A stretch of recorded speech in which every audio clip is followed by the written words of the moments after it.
Okay, before we get started, I just wanted to inform members that there was a delay to the start of the meeting, 15 minutes. An urgent motion was brought to the council. The motion was rejected to be brought to the council this evening. The matter in question will be presented as a question to the cabinet member instead tonight. Thank you.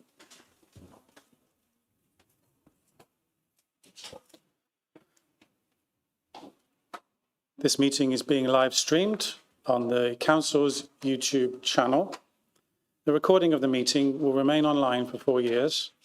And if you are present in the chamber, you are consenting to appearing in the recording and broadcast, which may also be used for training purposes. Anyone else recording or filming from within the room must not obstruct the view of councillors, officers, the public and press, and that flash photography must not be used unless this has been agreed beforehand. I would ask that we are respectful to one another in debate during the course of this meeting. I would also like to remind fellow councillors to have regard to the 7 principles of public life, which are called the Nolan Principles, which are set out in the council's adopted code of conduct. These are selflessness, integrity, objectivity, accountability, openness, honesty and leadership. And I would just like to add that as we begin tonight's meeting, I want to remind us all of the responsibility that we carry as elected representatives of this city.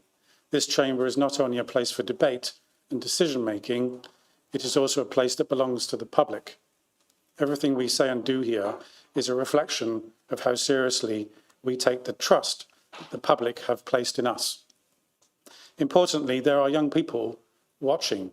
There are future leaders who may one day consider stepping forward into public life, whether they are women, members of ethnic minority communities, those from any kind of diverse background, or anyone else who might wonder if there is a place for them in politics, in public service. We must show them by our example that public life can be conducted with respect and dignity and purpose.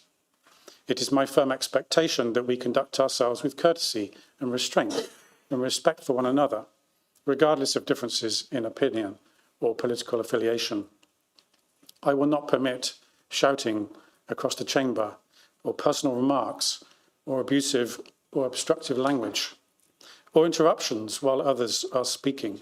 Each member will be heard in turn through the chair, and we will keep our contributions relevant, respectful and measured.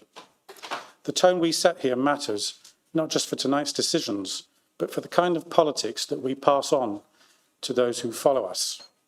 Let's carry out tonight's business in a way that strengthens the reputation of our city, that makes our city proud. Thank you. We'll now proceed to the agenda.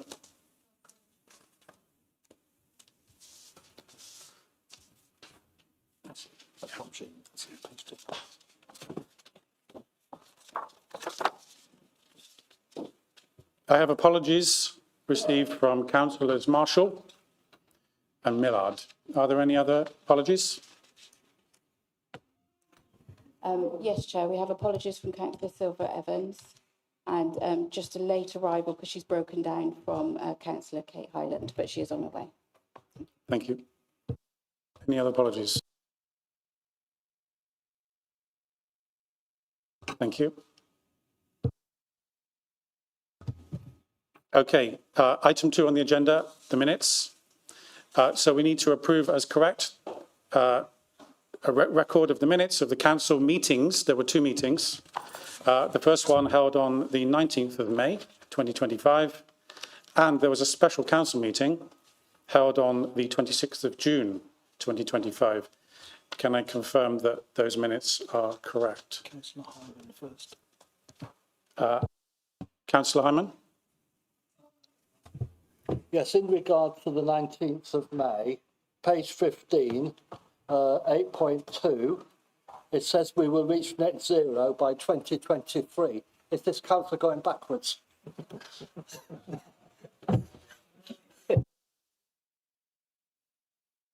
That's correct. Well spotted. Councillor Hilton. Councillor Hilton? It's the same point. Thanks very much. Thank you. Amendment. With that amendment, are people ready to accept the minutes? Yeah. It's good? Good? All right.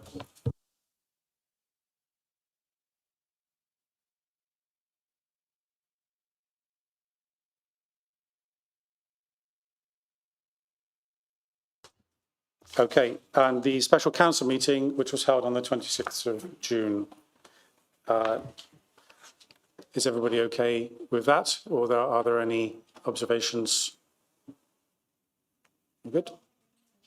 Good, okay. Okay, thank you.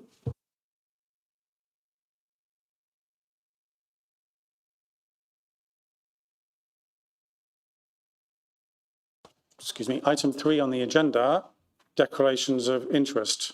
Are there any declarations of interest? No? Okay, there are no declarations of interest. Okay, item 4 is the call over. So I will read out the agenda items that are available to be reserved for discussion this evening. If you wish to reserve any items for discussion, please indicate by raising your hand. First one is item 9, the annual report of the Overview and Scrutiny Committee 2024-2025. No? Okay. Second one, item 10, the Audit and Governance Committee Annual Report 2024 to 2025. No? Okay. And the third one is item 11, the Licensing Act 2003 Review of Cumulative Impact Assessment. Councillor Alistair Chambers. That's fine. Yes, to call in, if that's okay. Thank you. Thank you.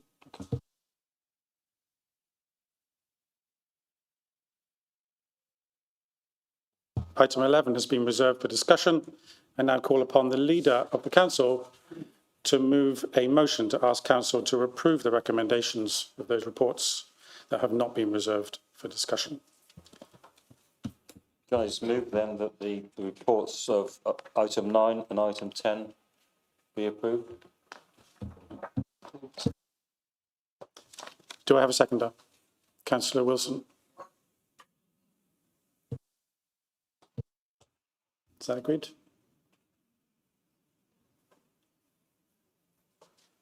Yeah. Yep. Yep.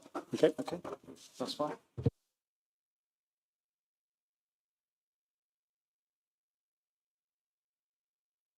We're on to item 5. Okay. Item 5, public question time. Questions from members of the public and responses from cabinet members have been published and circulated in advance. Those questions and answers will be taken as read. I will now invite those who submitted questions to ask one related supplementary question. I would ask members of the public to proceed directly to the question, which will be answered without discussion, after which members of the public should return to their seat unless they have more than one question on the schedule. We have 15 minutes to get through as many supplementary questions as possible. Do we have a Gemma Roberts? May I ask, do we have a Gemma Roberts with us tonight? No. No. Okay. Moving on to question. Do we have a John Chilcott? Do we have a John Chilcott joining us tonight? No. Okay. And I believe Andrew Miller has joined us tonight. Thank you. Thank you, Mr. Miller. I'd like to thank the Cabinet member for his response. However, he says in his response that was a comprehensive report by officers. He says in the response, this is democracy in action. I ask, how can it be democracy in action when the presentation by officers was so incomplete, that the councillors had so many questions that could not be answered. How could they make an informed decision? How can it be democracy when advice, misleading, I believe, advice was given that the motion, that the planning application could not be deferred, which meant that the vote proposed by Andrew Gravels for deferment, which would have given more clarity to members, could not be heard? Given that members may have voted differently if they had had different decisions, how can that possibly be a comprehensive report? How can it be democracy in action? This one for the leader to answer. Yeah, well, the planning committee met on the 1st of July. Officers have spent a great deal of time preparing their report. I read that report in full, and so did all the members that sat on the planning committee. They had a debate and discussion, and they voted 6 votes against, 2 votes in favour, and 1 abstention. With regard to the deferment, that was voted through as a recommendation from Councillor Gravels. It was lost by 2 votes, I think, to 6.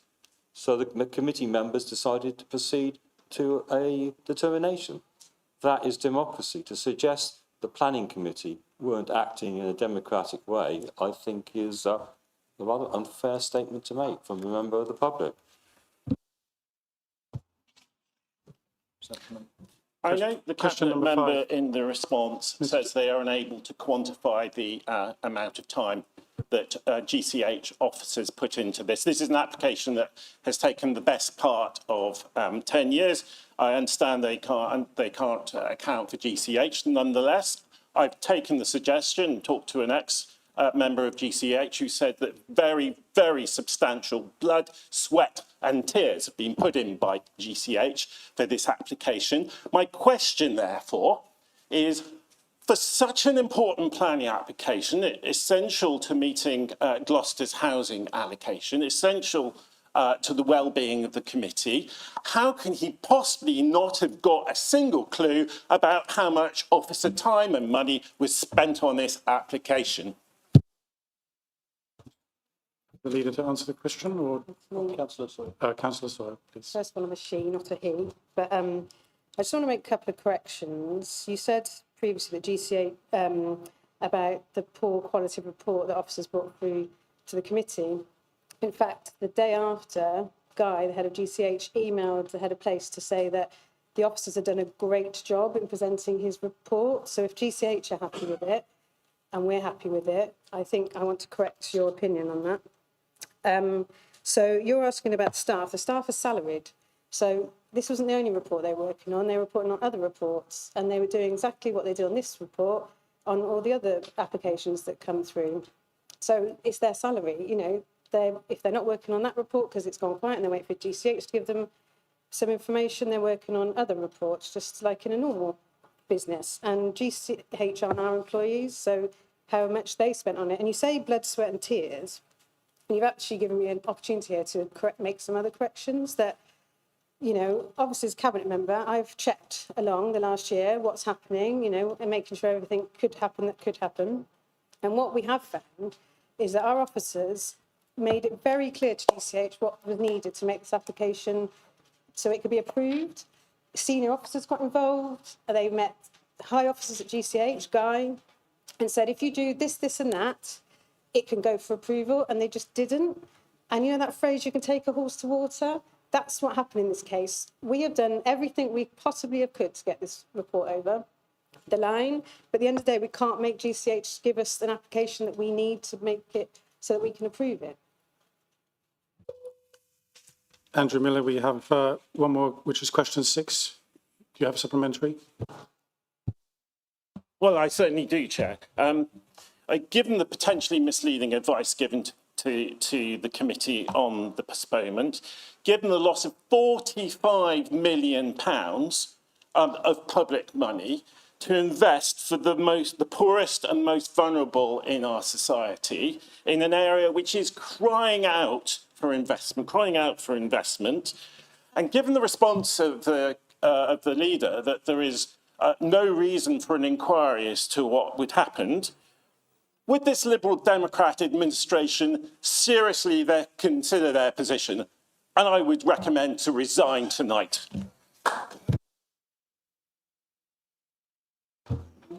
Leader of the council. Oh, well, let's just get it straight. This planning application was dealt with properly by the planning committee. Fully, I have no reason to think that any of the processes that happened before then were incorrect. It was done properly. It was done properly without any interference from the administration whatsoever. In this planning application, we allowed the planning committee to judge the planning application, which was presented to us by Gloucester City Homes. And the officers engaged with Gloucester City Homes on a number of occasions to make sure that the application was robust enough for it to be determined by the planning committee. It came to the 1st of July planning committee. Perfectly, and it was judged, and they made a decision.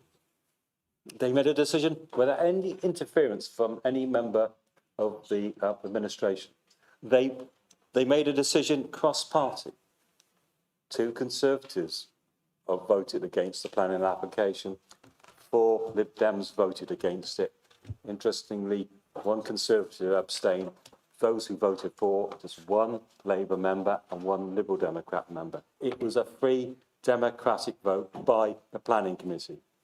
And to come here and suggest otherwise is disingenuous. But then I would expect that. I object to being called disingenuous. Please.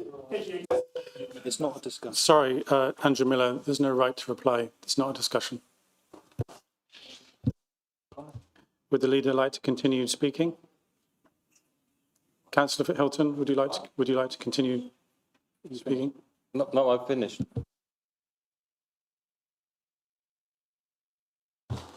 Question 7, is a Mark Tosland here?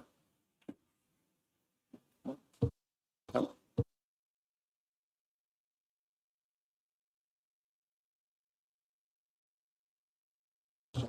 Okay, we've reached the end of public questions. Thank you. Item 6, petitions and deputations. Do we have any petitions? We have none. No? We have none. Okay, there are no petitions. Item 7, announcements. Well, I do have some announcements, actually.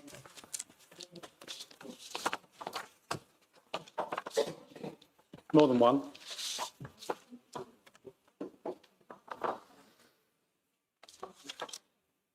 Thank you. Colleagues, I'm sad to report that former councillor and mayor Eric Eade passed away peacefully at Gloucestershire Royal Hospital on the 26th of June 2025, aged 94, with his family by his side. Eric served our city with distinction, city councillor, Sheriff of Gloucester from 1988 to 1989, and Mayor of Gloucester from 1989 to 1990. A long-time supporter of the Rotary Club, he gave generously of his time and energy to community causes. He is remembered with love by his family, including his sister June and children Karen and Kevin, and by many friends across Gloucester. We extend the council's deepest condolences.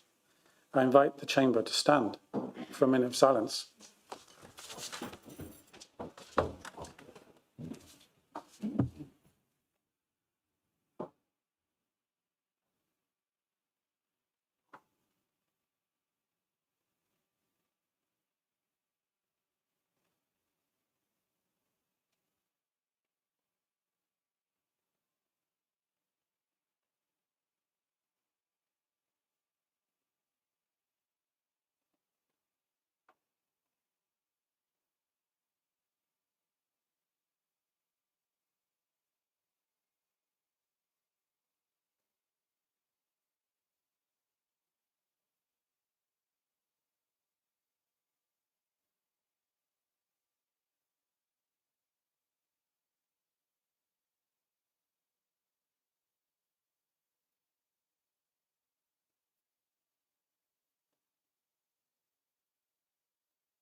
Thank you.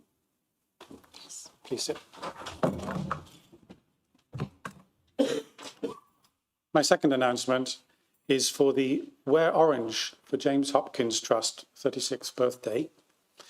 To mark 36 years, James Hopkins Trust is inviting schools, clubs and community groups to pick any day in September to wear orange, from a small ribbon to a full non-uniform day in schools around the city. Funds raised support nursing respite care for life-limited children in Gloucestershire. Groups can receive a personalised poster and fundraising QR code by emailing the Trust's fundraising team. I can provide you with contact details after the meeting. Please spread the word in your wards and contact the Trust with any questions. Thank you for helping the Trust to celebrate and support local families. My third announcement is for the Summer Holiday Activities and Food Programme citywide. Gloucester's Summer Holiday Activities and Food Programme is back.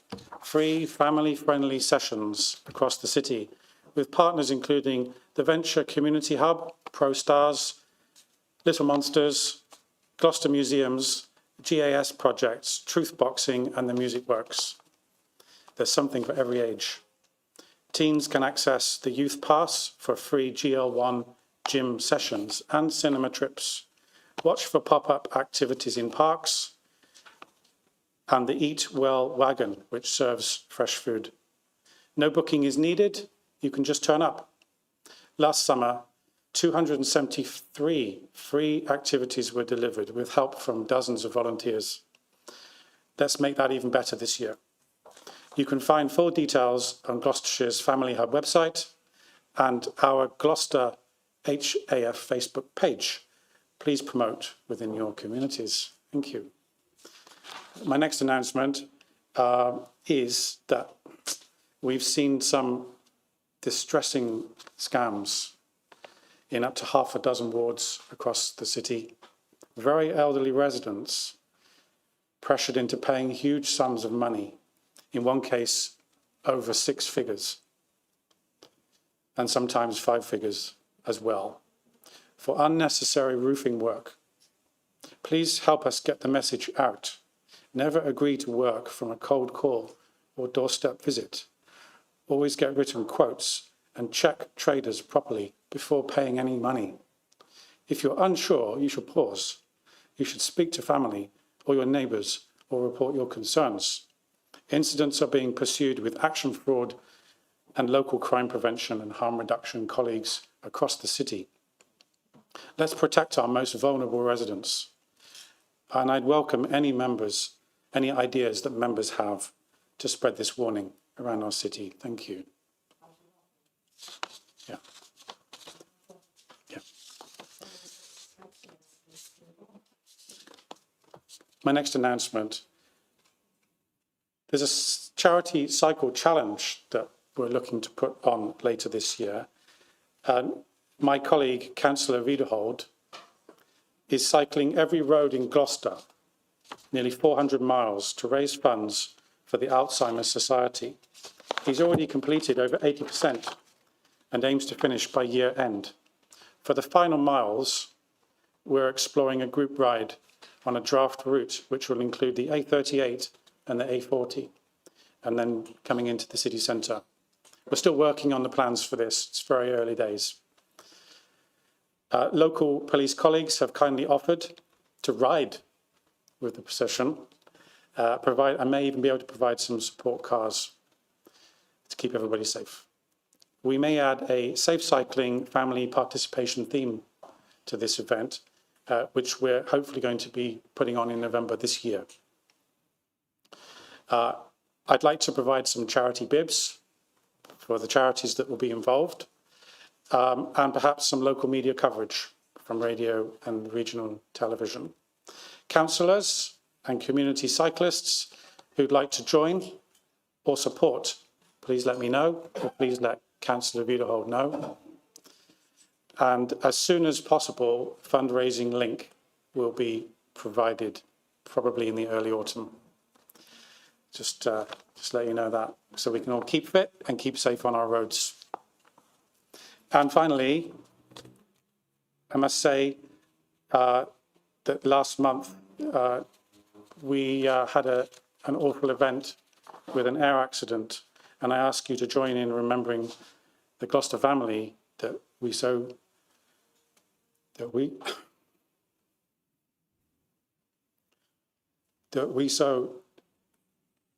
tragically lost in the Air India flight 171 on June the 12th, 2025. Akhil Nanabawa and his wife Hannah Boraji and their 4-year-old, excuse me, and their 4-year-old daughter Sarah were among the passengers who died on that flight. They were deeply loved in our city. They were generous with their time. They were active in the community and faith work, and known for bringing people together across Gloucester.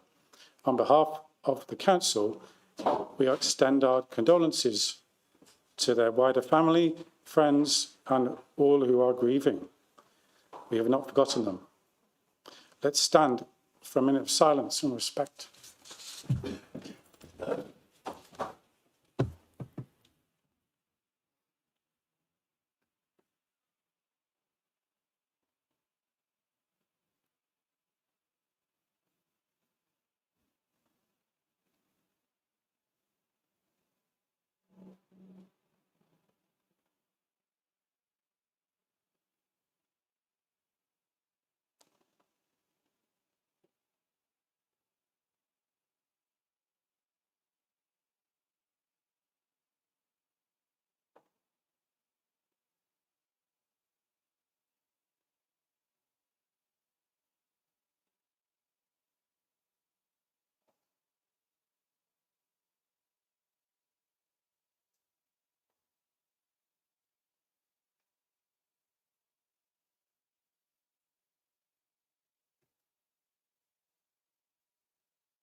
Thank you.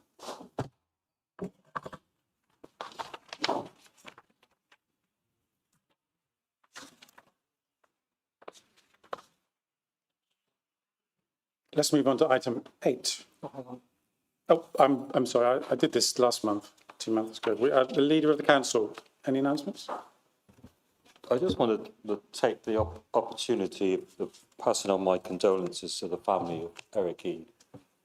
I knew him quite well, really, because he got elected for the old King's Own Ward the year after I did. And even though we were on different political parties, we always got on really well. And even after his retirement from council, I will often bump into him in King's Own Ward at the shops or stuff like that. He was a really pleasant, lovely guy. He did a great job for the city of Gloucester. I just want to pass on my condolences to him and his family. He did live a long life, 94 years of age, but it's always sad when somebody goes. Thank you, Councillor Hilton. Anybody else like to say some words? Councillor Gravels. Yeah, just to echo some of the comments that Councillor Hilton made. Eric not only lived to a ripe old age, but he's a very, very tall guy. So when you were looking for him, yeah, when we've been out canvassing, you could always find Eric. He was the tallest guy going. He was a great supporter of all the civic tradition, and he was an exemplary member of the National Association of City and Town Sheriffs, and used to attend all our AGMs up and down the country, and he was very proud to be associated with that. For me personally, this is very, very personal. I'm going to take some ribbing for this.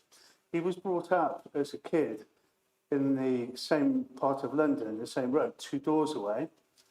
Somebody else who was also very young and became an international singing star, and that was Petula Clark. So I used to say, hey, what was she like when she was a kid? You know, all these fantastic stories. Just to end that, he said, when she became very successful and the family became very wealthy, despite they living in a nice area, they moved to an even better area.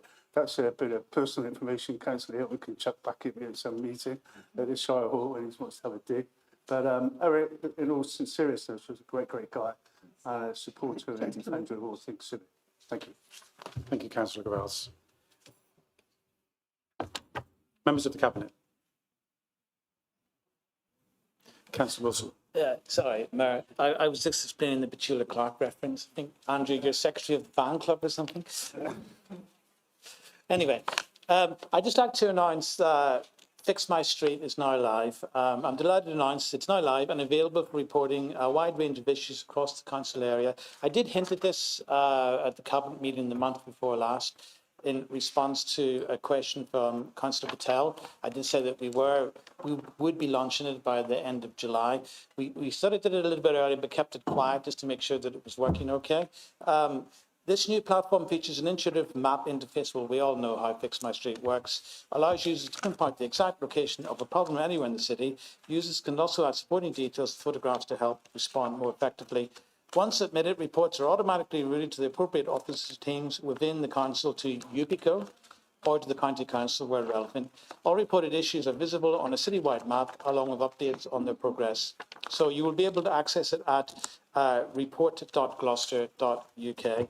Or the main Fix My Street website or using the app. So I encourage everybody to use this new system to report issues and help us keep the city in great shape. And personally, I've always used it for highways matters on the county council website. I've always thought it worked well. So now we can do it for UBICO related issues as well. So hopefully that will be a bit of a step forward. So thank you, Mayor. Thank you, Councillor Wilson. Councillor Trim, Dr. Trimnell, please. Thank you, Chair. Just to update you that following on from the children's safeguarding motion that came to this council and was voted unanimously, a letter was sent to the Cabinet Member for Children on Gloucestershire County Council. Due to their children's Ofsted inspection, there was a slight delay in a response, but that response has now been given, which is very detailed and comprehensive. This response will be shared with members of this council in the next members' matters. But what I would encourage you to do is not only read it, but if you could email me directly with any questions or comments so that we can respond back. I think we should keep that channel of communication open, actually, quite thoroughly. So that's something that I am really keen to do. Just to also say there is a lot of community safety work going on over the summer. The Safer Streets Summer Initiative is now happening, also known as Op Shield. This partnership work focuses on dealing with crime and antisocial behaviour across the city from June to September this year. Gloucester Neighbourhood Policing Team will be ring-fencing officers for high visibility policing 7 days a week throughout the summer, with City Council and Solace officers also supporting. A proactive day of action will also take place once a week.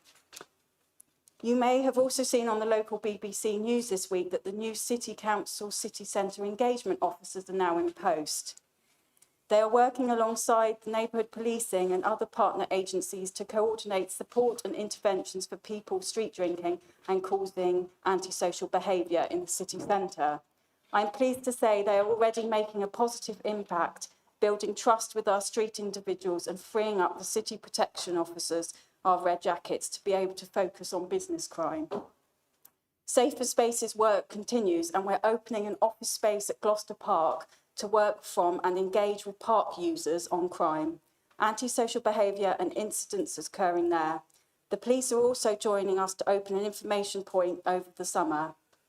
We're setting up multi-agency problem-solving meetings for the city centre and the Synup Street area.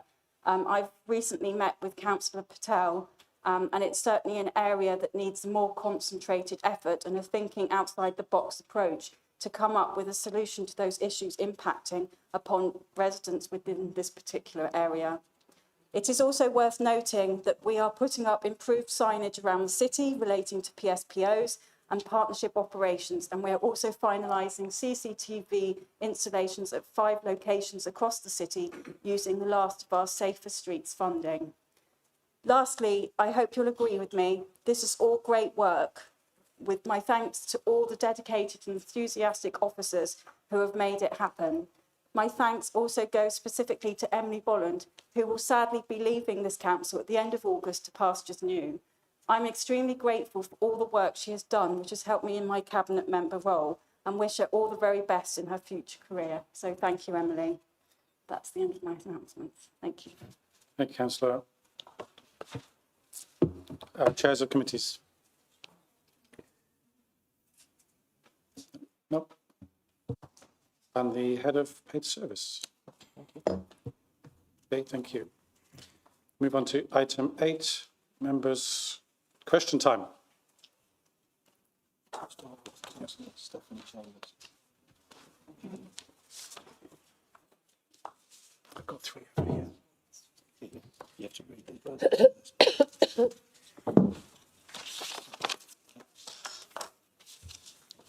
I will invite group leaders to ask 2 questions and related supplementary questions.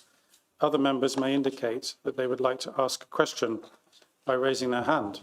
After group leaders, I will endeavour to allow each member who has indicated to ask 1 question and 1 related supplementary question before allowing any member to ask a further question. This will continue until the time has run out. Questions should be put and answered without discussion, noting that we have 45 minutes to get through as many questions as possible. And questions must comply with the Council procedure rules, which have been circulated to all members and the members' code of conduct. Okay. So Councillor Stephanie Chambers to begin. So, Councillor Stephanie Chambers, please. My first question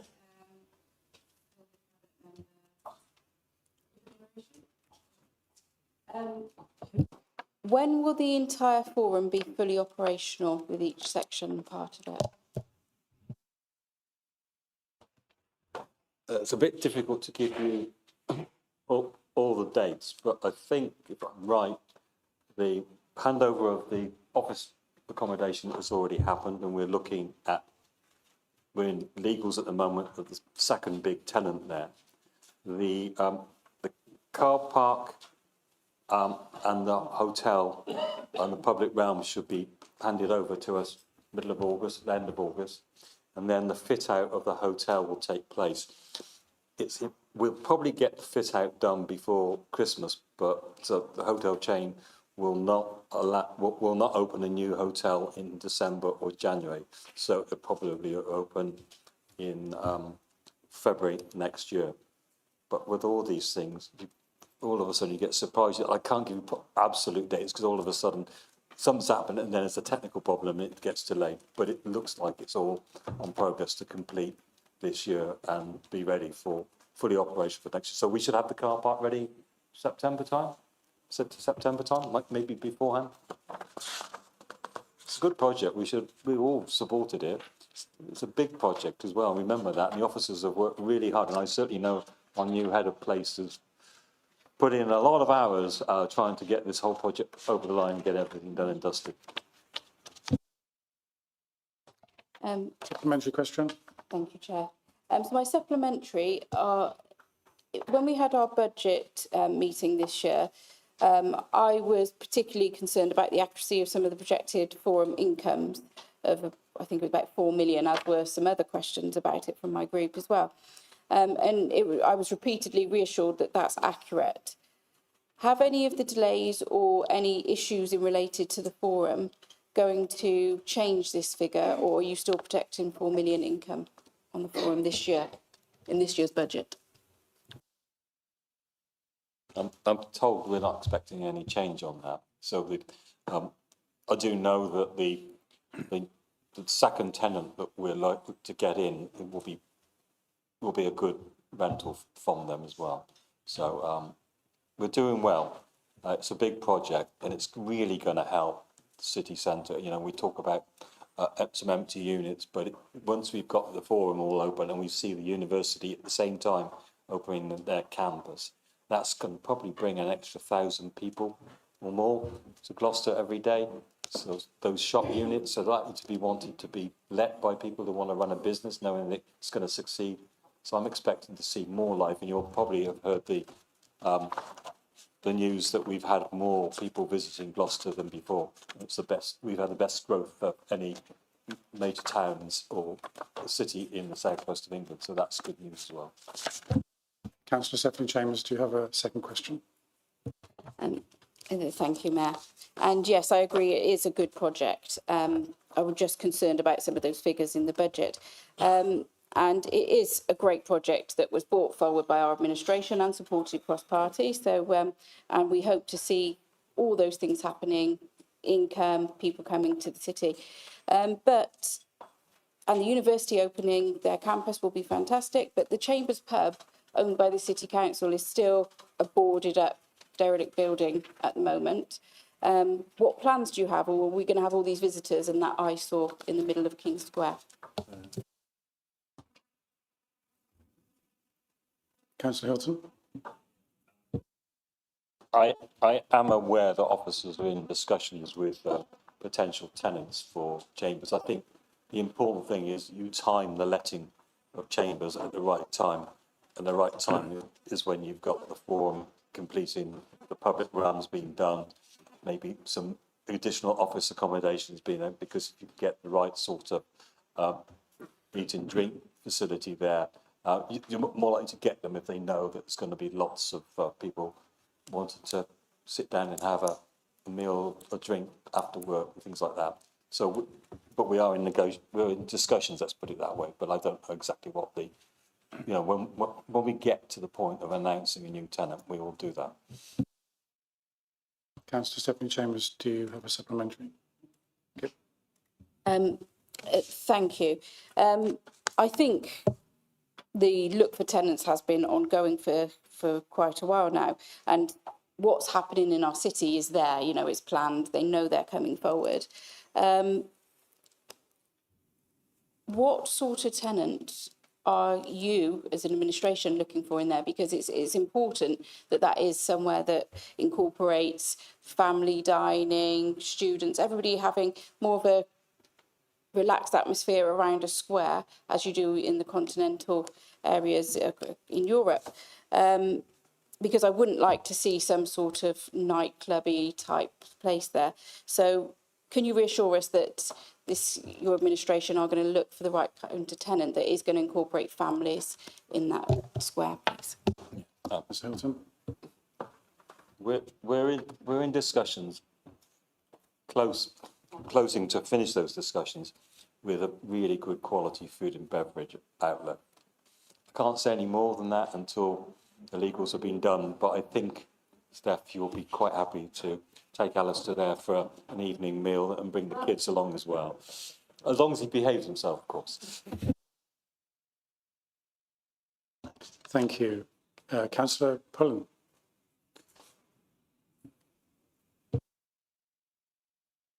Thank you, Mr Mayor. A question to the Leader of the Council. You'll recall last week at Cabinet, I asked you a question about Podsmead. And you said you were fully committed to the regeneration of Podsmead in accordance with the city plan, which included demolition and replacement of poor housing stock. Can you tell us what exactly that means? And can you tell us how you're going to do that? Councillor Hilton?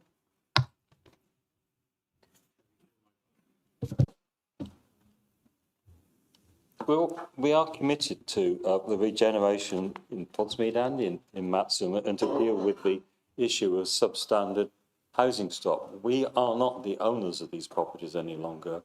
The Gloucester City Homes are. So it's their properties, and they need to come up back with a plan to refurbish the current properties that are substandard, demolish them and build new ones on the footprints they've got. I think one of the key messages from the planning committee was the building on the lovely green open space at Podsmead. The members didn't want to see that. So they need to look carefully about that, and they quite clearly can have conversations with our team at the City Council. We might well be able to help them. I mean, I know the Homes England grant that they got was £80,000 per property, and that was also for ones which were being demolished. I know they're managing to do something to demolish Clapham Court and build new properties. They've had to come back on that planning application again because it was an overdevelopment of the footprint. So it's getting it right. Regeneration is about restoring what you've got, or refurbishing what you've got, or pulling things down and building new, but it's about making the community a lot better. And sometimes it's not about building on people's public open space and building car parks and a big stall there. It's about making sure that whatever happens in Podsmead, the beauty of Podsmead is upheld. I mean, it's a really nice place. The open space on Scott Avenue is an exceptionally nice piece of open space. It's been forgotten a bit. I know there were plans to improve it by the council and they were put on hold because the Podsmead scheme was up. But Terry, we are certainly keen to see regeneration, and you know that I'm having a meeting at the end of the month with the Member of Parliament, and I'll be saying that, but I might set slightly different conditions than was previously set by other administrations. But absolutely, regeneration all the time. Councillor Pullen, do you have a supplementary question? Yes, Mr Mayor, thank you. Thank you for that answer. You have committed to the regeneration of Podsmead. That's good. And you have alluded to Gloucester City Homes, although you've committed irrespective of what Gloucester City Homes want to do. So can I ask that in fulfilling that you draw up a detailed plan with outcomes and timescales about how you intend to develop Podsmead, and can you bring that plan back to this council in 2 months' time to tell us how you're going to do that? That's the least you can do for the people of Podsmead, and help, as you said, to help them feel better and to make things better for the people of Podsmead. Thank you. Councillor Hilton? Well, I don't think you can come forward with a regeneration plan that's it's fundamentally different from the one that's just been rejected in the space of 2 months. I think the community in Podsmead need to have their say. The local member, I know, was very concerned about the planning application. I think it's important that the local councillor there as an input. I think officers need to guide us. We can have the discussion at the major projects board about, and I can have discussions with the head of place about that. We've got other projects, of course, happening around the city. We've been having conversations with the Bromford about the development at Great Western Road. We were having discussions and we're hoping for a planning application in from rooftop housing with regard to the developments at St Oswald's Park. So that, we've got a lot of other projects to get over, and I think Gloucester City Homes have got to come back to us. They've got to put their thinking hat on, tell us what they think they can do. But I think in what they do should respect the public open space that's there at the moment. And I think that's one of the reasons why the Matson project fell. If you remember the St Bridge fields, so they wanted to build on that, and we've discovered we had a trust in charge of it. So let's make sure that what they do is they come back with a quality proposal, even if it's just open plans that they've got. But ultimately, the inspiration from that should come from the owners of the properties and the land, not from the council. But we'll work with anybody who wants to see regeneration happen in Gloucester, and we're doing a fairly good job, I think, of helping out. And we've created by our getting rid of the red tape that we had on Section 106, which is about affordable housing, dealing with Bromford, are now going to probably build us 170 more affordable homes than would have been the case previously. The 2 planning applications will show that. So we're working to deliver more open affordable homes, and similarly we've got land at Wessex House. We're going to need to make sure that that's really good quality development, new housing. Again, it won't be trying to cram in as many properties as possible to hit a number. It will be about the quality, so that when people live there, they never want to move. Councillor Pullen, do you have a second question? Yes, I do, Mr Mayor. Thank you very much. It's a question to the Cabinet Member for Community Engagement. Good. Are you aware that there is a problem carrying out and recording 6 monthly DBS checks on taxi drivers in the city. This has been going on for at least a year, and these checks have not been carried out. Yes, thank you so much for your question, Terry. I am aware because I actually watched the Audit and Governance Committee the other day. And from that, I did ascertain the fact that there is a bit of a delay. I believe it is a resource issue as much as anything else. Our licensing team members work very, very hard. I think it's a case that it's not that it's the process more of the DBS checks more. There are sometimes delays with them, especially if, for instance, somebody changes their address or, you know, they've got more than one, they've just lived in multiple addresses, whatever. So I think I do believe that there is going to be an update given. And so what I will do is make sure that update is given maybe before the audit and governance meeting. Maybe it could come to another meeting or something like that. Terry, is that okay for you?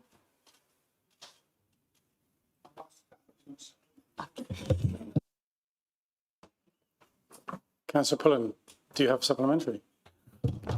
Yes, I do. I have to say that this has been going on for over a year, and I'm surprised that you only found out about it during audit and governance, which was just a few days ago. You know, all of this time, passenger safety has been put at risk because essential DBS checks haven't been carried out on drivers. Now, I know and hope that drivers in this city are good, honest operators. But nonetheless, there is a risk if these procedures haven't taken place. So what are you actually going to do about it now to make sure those checks can take place immediately? This has been going on for too long. Thank you again, Terry. It's not the first time I've heard it. It's just I had a feeling someone was going to bring it up tonight, but unfortunately it bypassed me and I didn't actually contact the officer. So forgive me on that. What I will do going forward is I will certainly make contact with our head officer in this matter and see where we're at. I don't believe there's that many that are outstanding. And no, but correct me if I'm wrong. But I don't think they're allowed to drive without the DBS check. So it's more the fact that they are having to wait and that their livelihoods are at stake in the sense that they're not able to drive without it. So, but I will follow up, as I say, with the officer concerned and provide you with a written. In fact, what I might do is just copy you into the email that I'll send to the officer. So then when he comes straight back, then he can give you the summary of what's happening. Is that all right? Thank you. Thank you, Councillor Dr. Trimnell. Councillor Alistair Chambers. Thank you, Chair. Unfortunately, I went to put in an urgent motion without notice with regards to the two lifts that caused significant health and safety concern, damage and irreparable hurt to people that have been trapped in the lifts almost over 2 hours. In one case, a family with vulnerable people inside. They came out hot, sweaty, in one of the hottest days this year, drenched in sweat, gasping for air and water. Unfortunately, the urgent motion wasn't deemed urgent enough, so I don't know what else is. Leaving children stuck in the lift for 2 hours. If that's not urgent, I don't know what will be.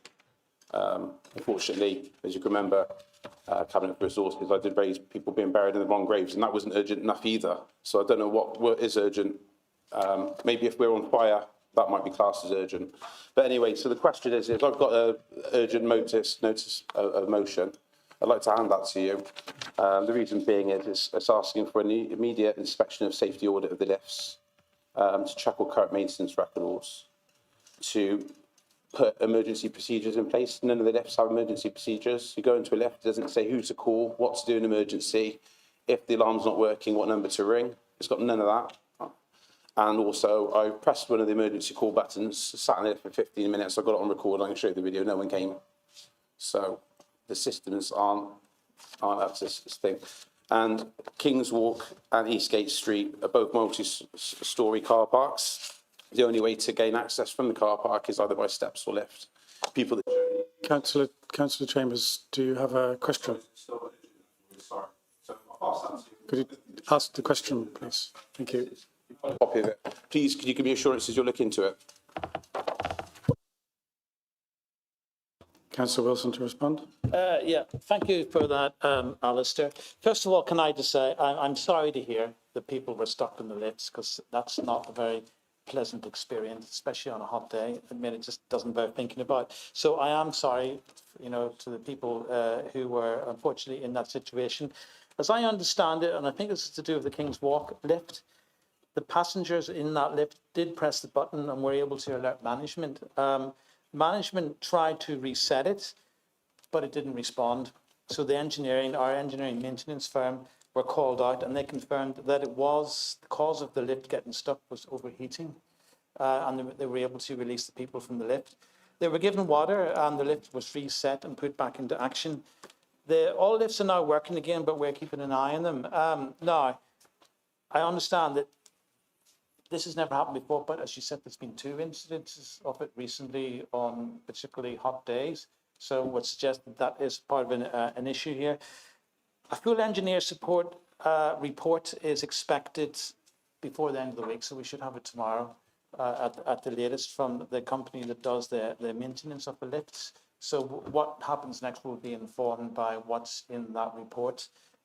As regards no buttons or anything, have you said you've been in the lift and you couldn't find any? Can I fire that question back to Councillor Chambers? Just looking at the video. We're running Well, I'll speak to you later.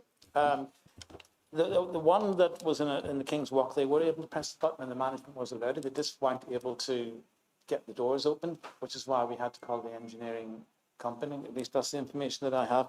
So, as you said, we will look into it, but a full engineering report's already being done and it's on its way. So, as I said, it will be informed by whatever's in that report.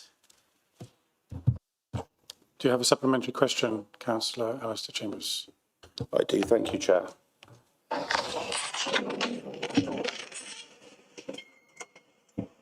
Emergency alarm activated. Emergency alarm activated. That's part of the recording where I activated the alarm. Do we have a question, Councillor Alistair Chambers? So that was evidence of me activating the alarm at the lifts. No one attended, no one came, no one heard the call for cry for help. That potentially could have been more women, more children, more vulnerable people, more elderly, more disabled, 2 hours in the heat. Councillor Alistair Chambers, could you form a question, please? And you're not interested in this point. So I'll be very quickly. It's very urgent. I really appreciate your urgent... Can I get a question, please?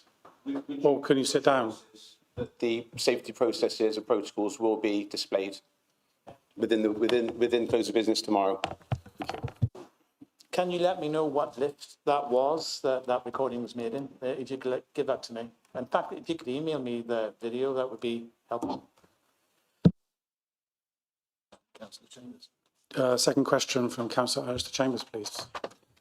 A video has been circulating with regards to a councillor, which I will not name, making apologies and admitting they were in discussion about planning applications, and if it was up to them, they would refuse the planning application. Does the chair of the cabinet member of resources think this is a fit and proper practice of a councillor? resources. This is not a matter for the cabinet member for resources. That's a matter for the monitoring officer. I can ask the monitoring officer. No, it's a matter for the monitoring officer. You can't. You'll have to speak to the monitoring officer directly about that. Sorry, monitoring officer, I'll address a question to you. A video has been circulating to the member of the council saying they're going to mess around with planning applications. Councillor Alistair Chambers, you have to submit the question later. In writing? In writing, Okay. please. Thank you. Okay, and Brendan's already asked that. I'll ask a different question then, if that's not acceptable. Thank you. That's good. To the leader of the council, are you not embarrassed that your Gloucester City donut proposal is being widely ridiculed, not just by the public, but also fellow district councils, members of your own party in the Cotswold District Council, and also Gloucestershire County Council? What are you going to do to stop the ridicule of your idea? Thank you. Councillor Hilton. Thank you.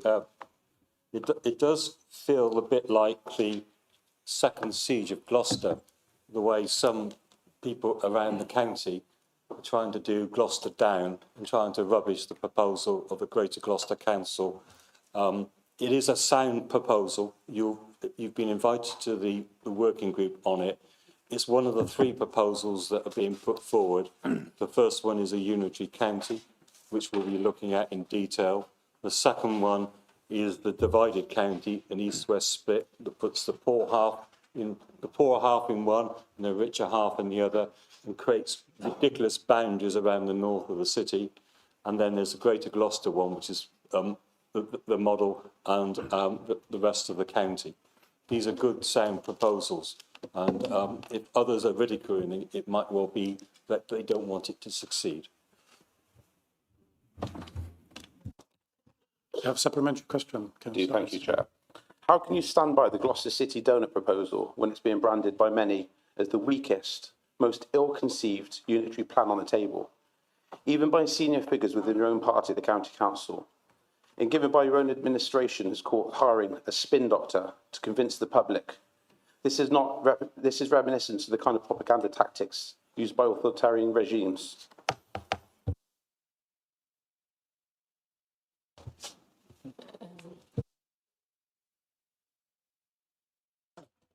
Would you like to answer? Can I just say that you're the biggest gaslighter I know? And you're gaslighting like mad. You're rubbishing a proposal. You don't know the facts.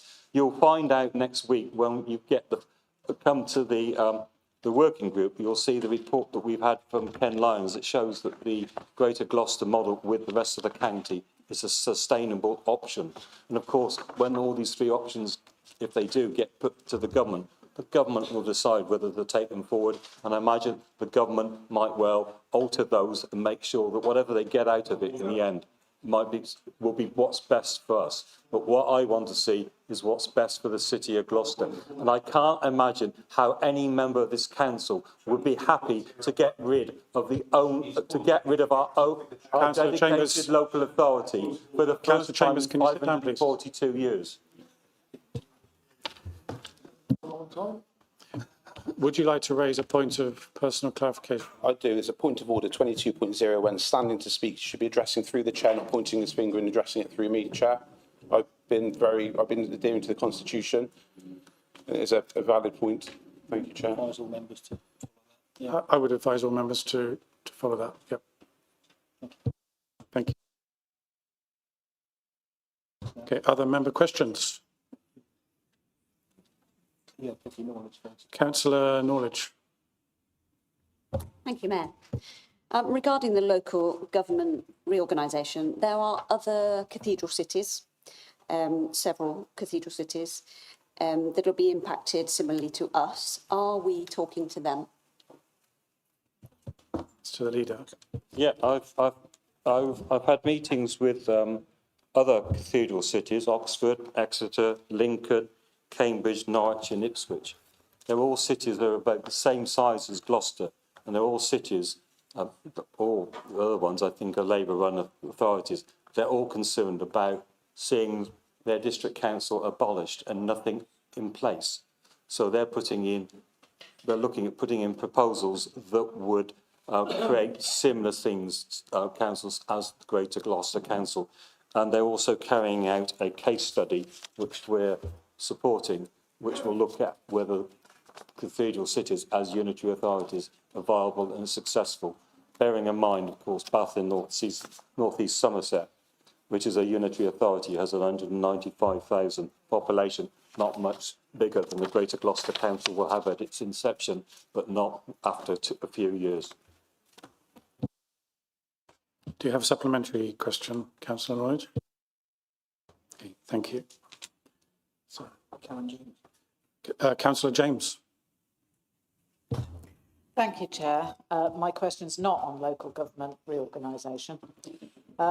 Given the success of the Forces Hub, which occupied an empty unit in the Eastgate Shopping Centre for 2 weeks over Easter, will this council now commit to finding a permanent home for this essential support network for our armed forces and veterans? Councillor Wilson, would you like to respond? Is it me?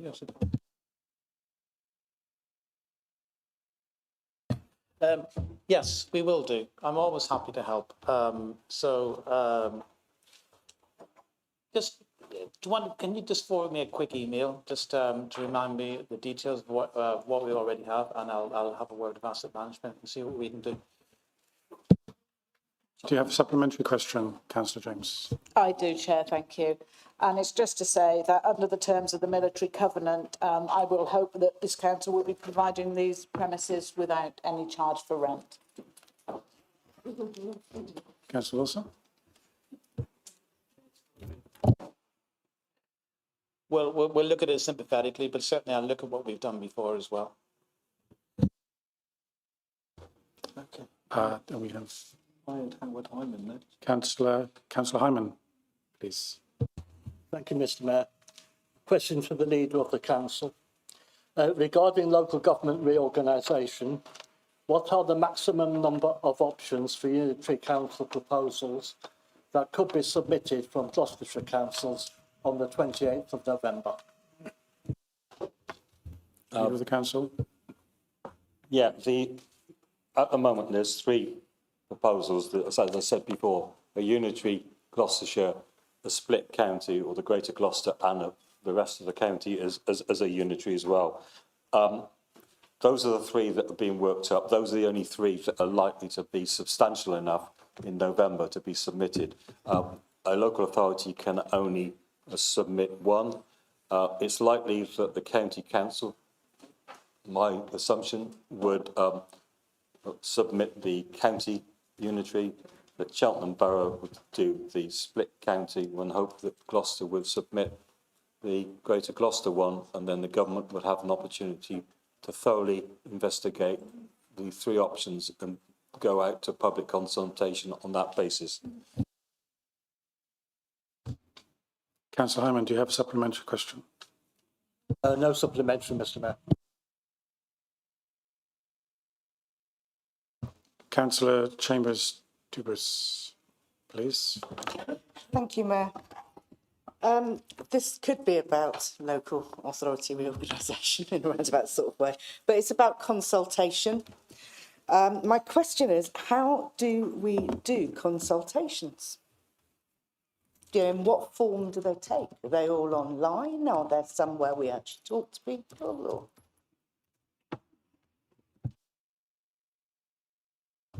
Well, the one reason why we need our own communications team is so that we actually can carry out consultations and make sure people understand that there are consultations taking place.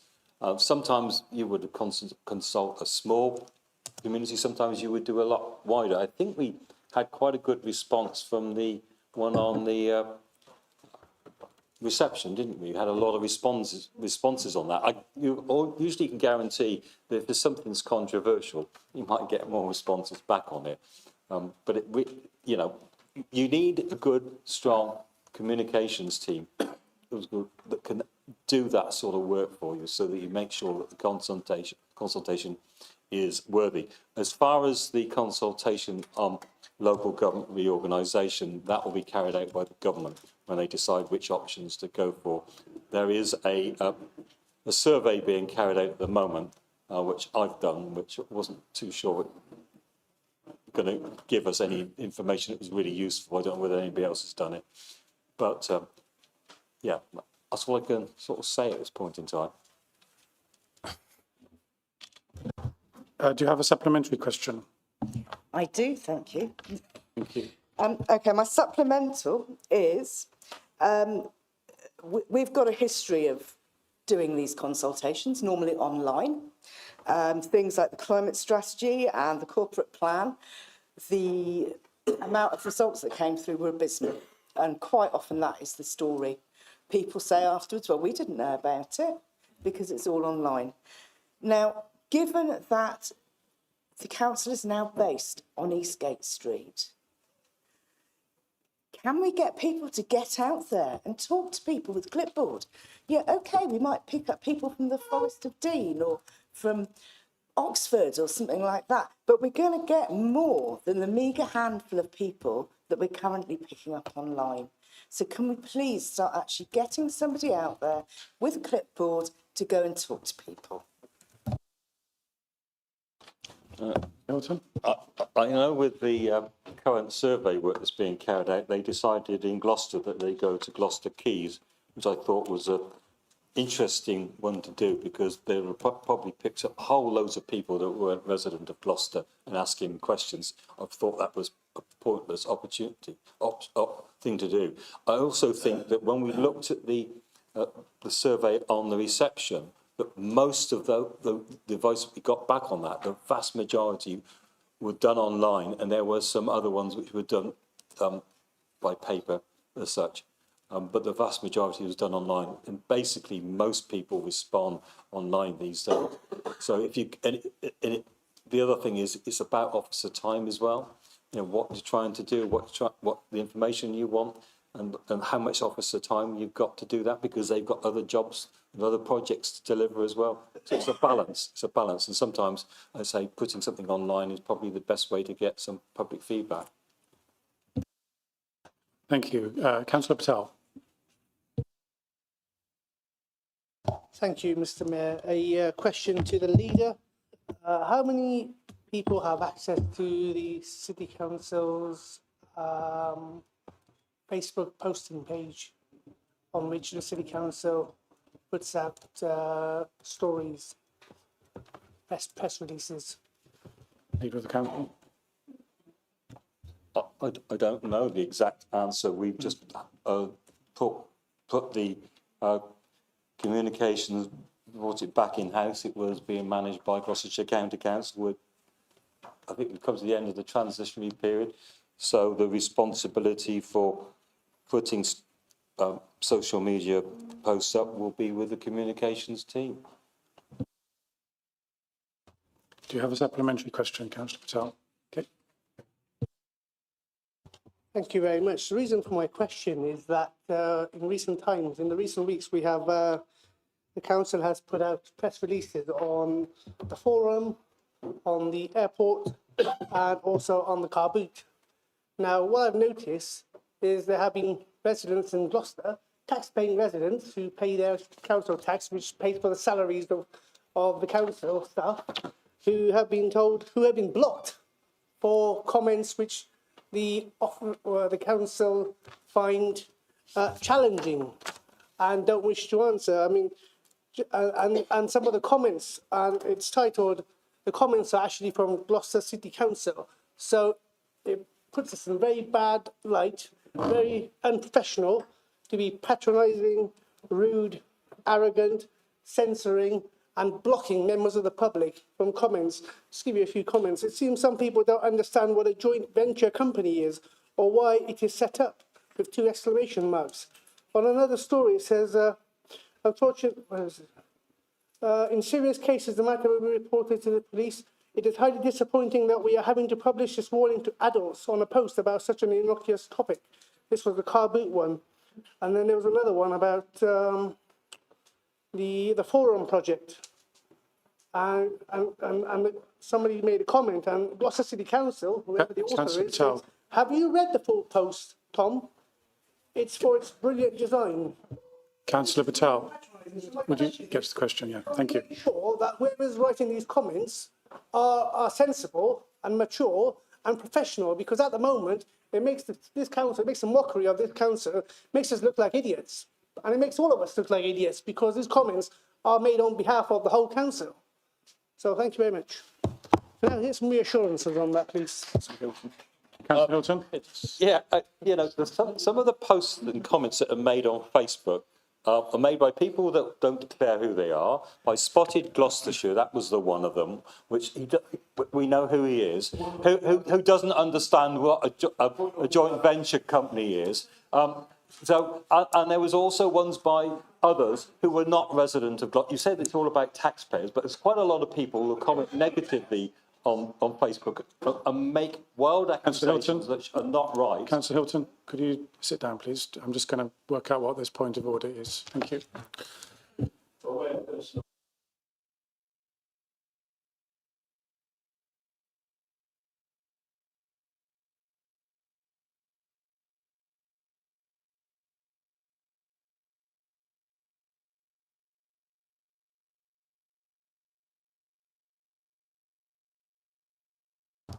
I've really raised the point of order, Chair. 20.01, standing order, where he has to present to you and address everything through the chair. He's not doing that. He's pointing the finger. He's made 2 personal attacks on me. He's called me the biggest gaslighter he knows. And at the start of the meeting, I've really enjoyed your speech on the Nolan principles and about how we should treat each other with respect. And I've not once made a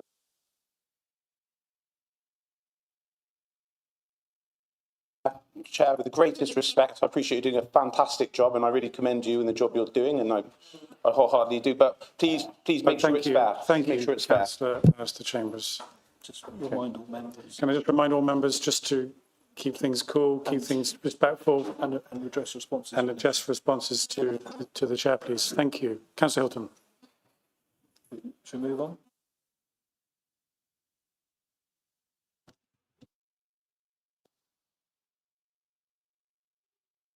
Councillor Lewis, please.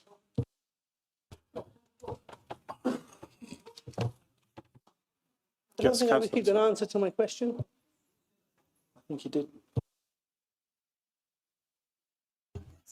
He didn't ask a Oh, supplementary. did you not ask a supplementary? He didn't ask a supplementary. No, he did. He did ask a He supplementary. did, yeah. All right. Yeah. He's saying he didn't get. So do you want to finish your answer? I was just asking if you wanted to continue to answer the question. Well, all I can say is that if people are posting something abusive on our Facebook page, that obviously will get removed. If somebody is putting out contrary comments against the council's press releases, which are quite clearly not correct, then from time to time, the communications team might want to put a further comment on there to say that post is incorrect, so that the public understand. I've done the same when people have made comments about me and got it wrong. They were doing it on Gloucestershire Live the other day, so I put out the facts. So as I saw it, that's a perfectly legitimate thing to do. If people don't like those facts being put on there, well, then that's hard luck to them. But there are people posting on Facebook, and I've seen it all the time, that do under pseudonyms, that do people that pretend to live in Gloucester and they don't live in Gloucester, because you said it's about council tax, Gloucester taxpayers paying for the service. So I think it's perfectly fine from time to time for our communications team to add a comment or two to a press release that's been put out and has been copied onto our Facebook page. Thank you, Councillor Hilton. Councillor Conda. That wasn't the next question. I apologise, Councillor Lewis.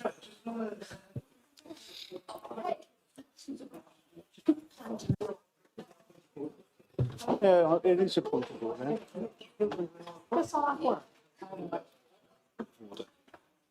Councillor Gravels, do you Okay, wish just to on that raise a point of order? While we have all these personal explanations, why doesn't that clock stop?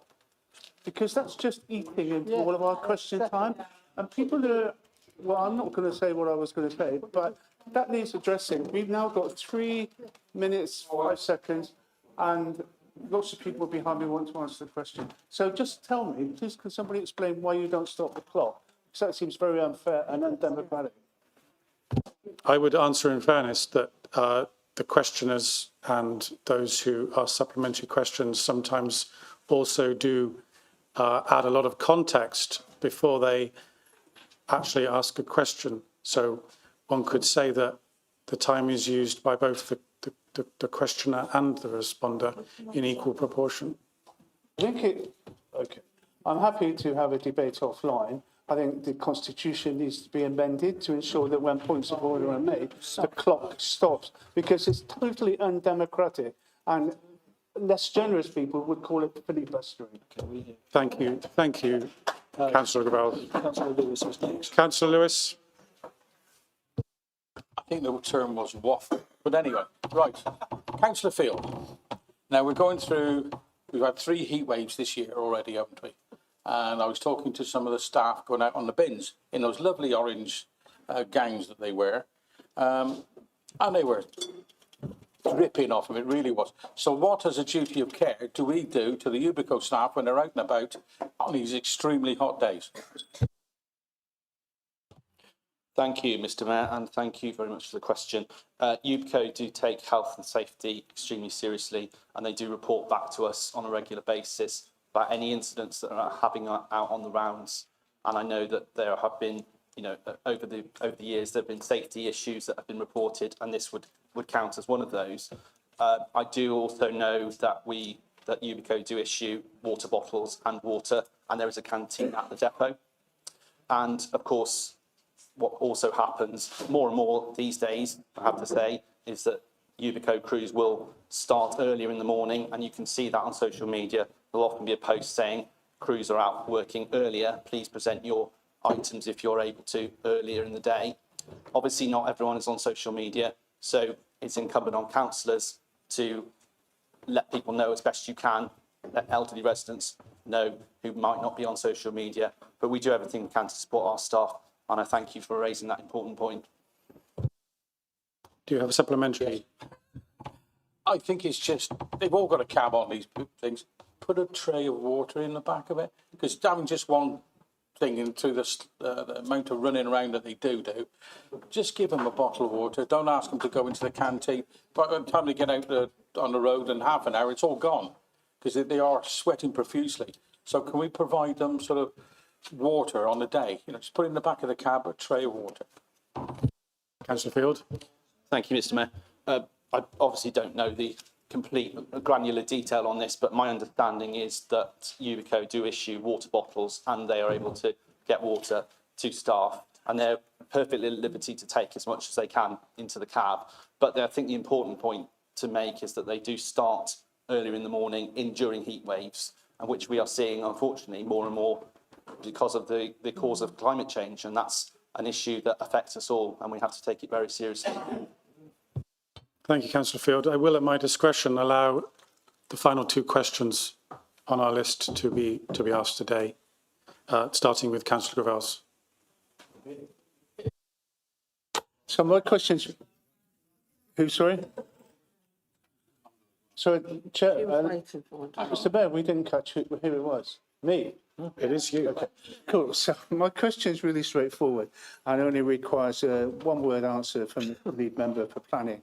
And you recall we had a conversation at the end of a county council meeting where I was telling you that as the chair of overview and scrutiny, some elected members from all parties had spoken to me about doing a review of the planning process, which led to the decision eventually on Podsmead. I made it clear, we all know we can't overturn that decision, but there would be some merit in looking at the procedure and whether deadlines were met, not met, and all the rest of it. So one word answer, are you still happy? Are you still happy to support that idea? Thank you.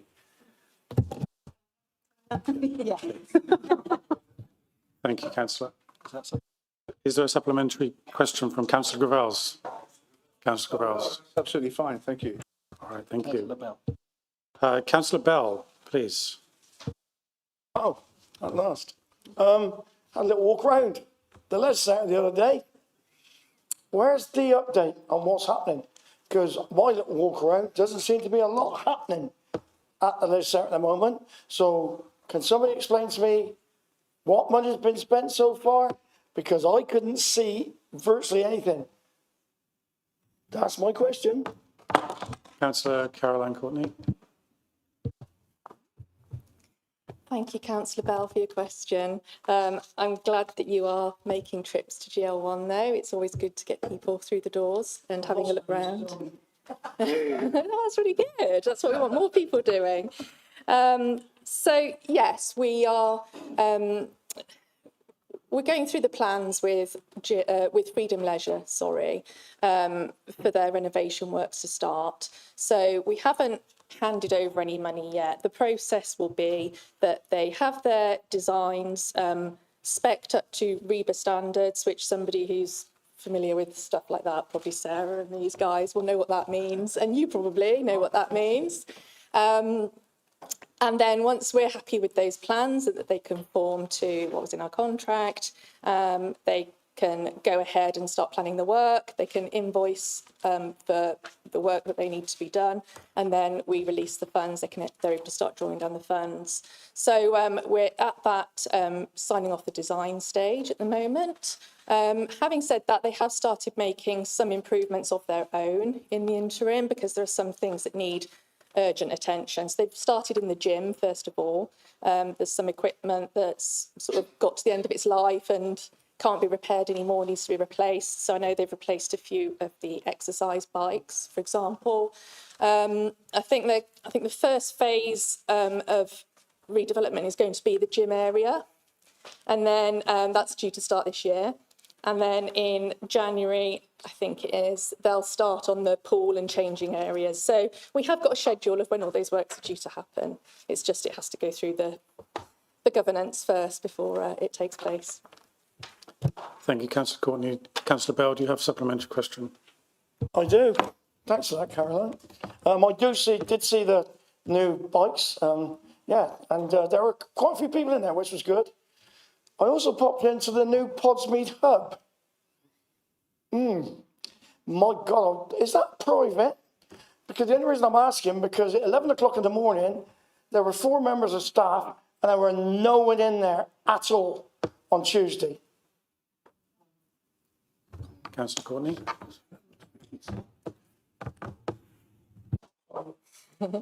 I assume you're talking about the Blackbridge one, yeah. So yeah, I go there quite frequently myself as well. And I can tell you at yoga time, it's quite busy. So I don't know what time of day it was when you were there. 11 o'clock, was it? Okay. I've not been there during the working day, unfortunately. But yeah, I think membership is doing well. They're still going through some promotional periods to offer people like a £10 joining fee for the first month and then other concessionary prices. Particularly if you're a Podsmead resident, you get a lower rate than you do if you're a general resident. So they are still building at that membership, but certainly from my own observations of going there is that some classes are really quite well subscribed. It's not a council run property, so I can't say that I get reports on anything like that because they're not required to report to me. I can only really comment on my own observations. Thank you. And finally today, Councillor Conduct.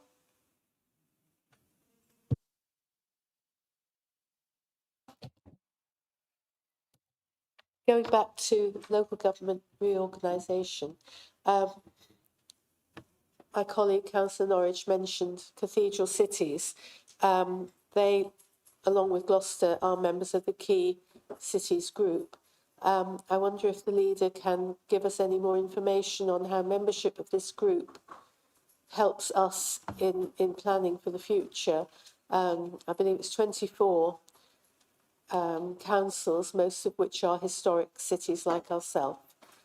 Any extra information would be interesting. Thank you. The Leader of the Council. Yeah. The Key Cities group is one that the council joined when Richard Cook was the leader of the council. We did review that and we decided to maintain that membership. It's got authorities like Sunderland, Cumberland, Hull, Portsmouth, Bath, the North Sea, Somerset, Reading, Norwich, Exeter, Gloucester, Lincoln. And we did have a visit to Gloucester a few months ago from Councillor John Merry, who is the chair of the organisation. And he was really impressed with the work that we're doing here.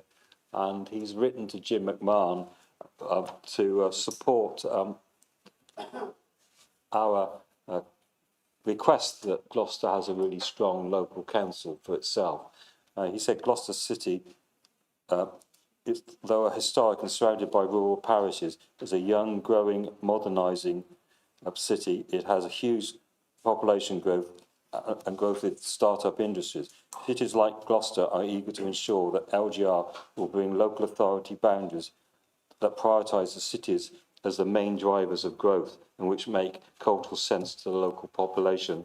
He also said, when I visited Gloucester, I could see for myself the level of investment being injected in the local economy and the need to have the right governance structures in place to sustain it. He also asked that the Minister come and visit Gloucester. He hasn't come back to us on that one. I think maybe we need to write to Jim McMahon and say, you had a letter from John Merry. John Merry knows him personally.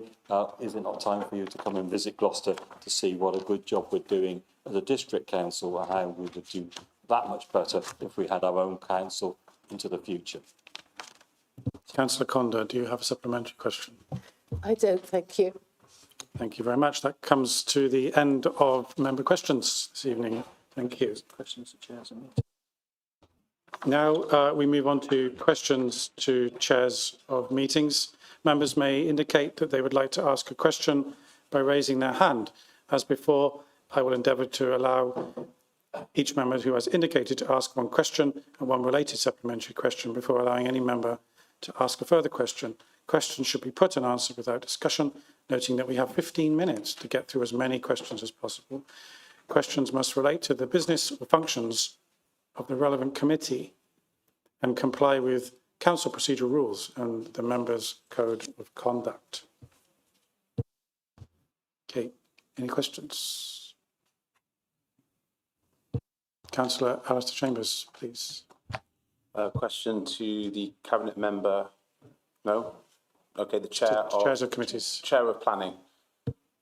Chair of planning. Thank you. Question is, how many enforcements are currently backdated at the moment and awaiting coming forward? That's a cabinet member question. I have no questions. Thank you, Councillor Chambers. Thank you. Councillor Stephanie Chambers, please. Yes, thank you, Mayor. I have a question for the chair of the planning committee. A while ago in a planning committee, there was a discussion over any whipping because there'd been no declarations. And you mentioned that you weren't voting, you weren't whipped, you were just voting in line with your party manifesto. Do you not think that is an admission of party whipping? Councillor Conda. I have to correct you, that was not in a planning meeting. That was in overview and scrutiny. It was a comment after we had all discussed and voted. And Councillor Gravell's made a comment and I said he shouldn't have been surprised since it was what the Liberal Democrat Party would generally believe to be our policy. I was not saying that any of us had been whipped, and it was vigorously denied in the following council meeting, and I'm sure everybody will remember that. And no, there had not been any discussion to my knowledge. I spoke to Councillor nobody Conda, else about it. you don't need to answer this That's all I question. can say on it. Yeah, thank you. It doesn't relate to It doesn't relate to planning committee in the first place. Thank you. any other questions? To... Are there any further questions to chairs of committees? No. Okay, let's move on. Issues for decision by council. Item 11. The Licensing Act 2003, review of cumulative impact assessment. Councillor Brooker to move. Thank you, Mr. Mayor. As set out in the report, Gloucester City Council has included a special policy of cumulative impact within its statement of licensing policy since 2005. This was introduced following evidence provided by Gloucestershire Constabulary, which demonstrated that the area around Eastgate Street was adversely affected by an increase in crime, disorder and antisocial behaviour due to a large number of licensed premises being concentrated within that area. In 2021, the special policy of cumulative impact was reviewed as part of the Statement of Licensing Policy Review, which was undertaken in accordance with the requirements of the Act. At that time, Licensing Enforcement Committee took the decision to continue to include the special policy of cumulative impact within its Statement of Licensing Policy. The Licensing Enforcement Committee have approved, for the purpose of consultation, a draft CIA. As part of the approval, members considered a formal submission from Gloucestershire Constabulary, which they felt provided suitable evidence to support the continued inclusion of the special policy. Members noted that the evidence supported the need to continue to have a cumulative impact policy in place.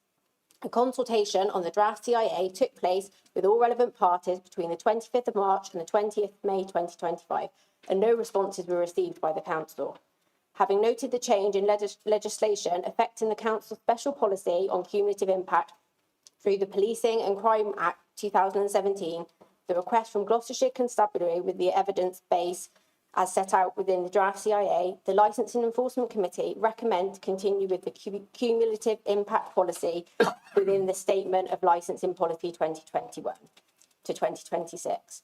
Failing to review a special policy of cumulative impact as part of the Statement of Licensing Policy review would leave the Council in a position where it was failing to comply with its duties as a licensing authority under the provisions of the Licensing Act 2003. For these reasons, I do hope members will resolve to adopt the cumulative impact policy within the Licensing Policy Statement 2021 to 2026. Thank you. Do we have a seconder? Would you like to speak now or reserve the right? Thank you. Let's go on to debate the motion. Yeah, Councillor Stephanie Chambers. Thank you, Mayor. I'll keep this brief because we've got a lot on the agenda, but just to say I'm very pleased that this will continue to stay in place and thank the Licensing Committee that they are doing this good work, because as we've discussed this evening that we're going to have another university campus in our city, and students generally use the city and go out and do a bit of partying, and to make sure this is being logged and we are keeping our people using our nighttime economy safe. And keep an eye on this, because it does say it's gone up, it's increased, and actually we need to do all we can to combat that and put the responsibility on the businesses within that area to make sure they are doing their due diligence, and they are making sure that their door staff are trained effectively. I was contacted recently by a young girl that had been sadly suffered a sexual assault. She didn't feel able to go to the authorities. I did everything I could to encourage that. And the door staff within an area in the city didn't take her seriously, and she felt humiliated and she felt devalued, and that she wasn't going to be believed about this incident. And I want more people, these incidences need to be logged in documents like this to make sure everybody feels safe and secure and able to speak up in our city. Thank you, Councillor Stephanie Chambers. Any more debate? Councillor Alistair Chambers. Thank you, Chair. I called this paper forward because it's really sad to see that under the Lib Dem administration for the year 2024-2025, the figure in the cumulative impact area for crime and disorder incidents is significantly higher than it was under the Conservatives under 2018, under the Conservatives under the 2019, 2020, 2021 and 2022. So it shows that there's been a 499 increase from the lowest figure to the highest figure from the Lib Dems taken over in administration. That's actually shocking. And if you go on to page 22, 8.6 conclusions, the first sentence says, the analysis indicates the number of reported crimes have increased since the last review. So it's terrible. I think maybe we should consider, we've got the numbers, maybe a change of administration tonight, potentially.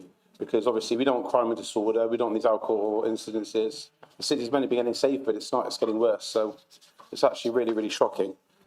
But I'd like to commend the work that licensing has done, especially the chair, fantastic committee, really good. Well done for highlighting these shortcomings of the Liberal administration. It's very, very good of you. Thank you very much. And Jeremy, sorry, not Jeremy, to the chair. And chair, I hope the safety of this city does a U-turn and starts getting better than it has done recently. Thank you. Thank you, Councillor Alistair Chambers. Any more debate? Councillor Chambers-Tubris. Thank you, Mayor. I'd just like to point out as well that whilst you might be right that there's been this massive increase, and it's awful if there has been, it might also be because there are more people reporting these things, which is, yeah, and think about to look at this in a balanced way.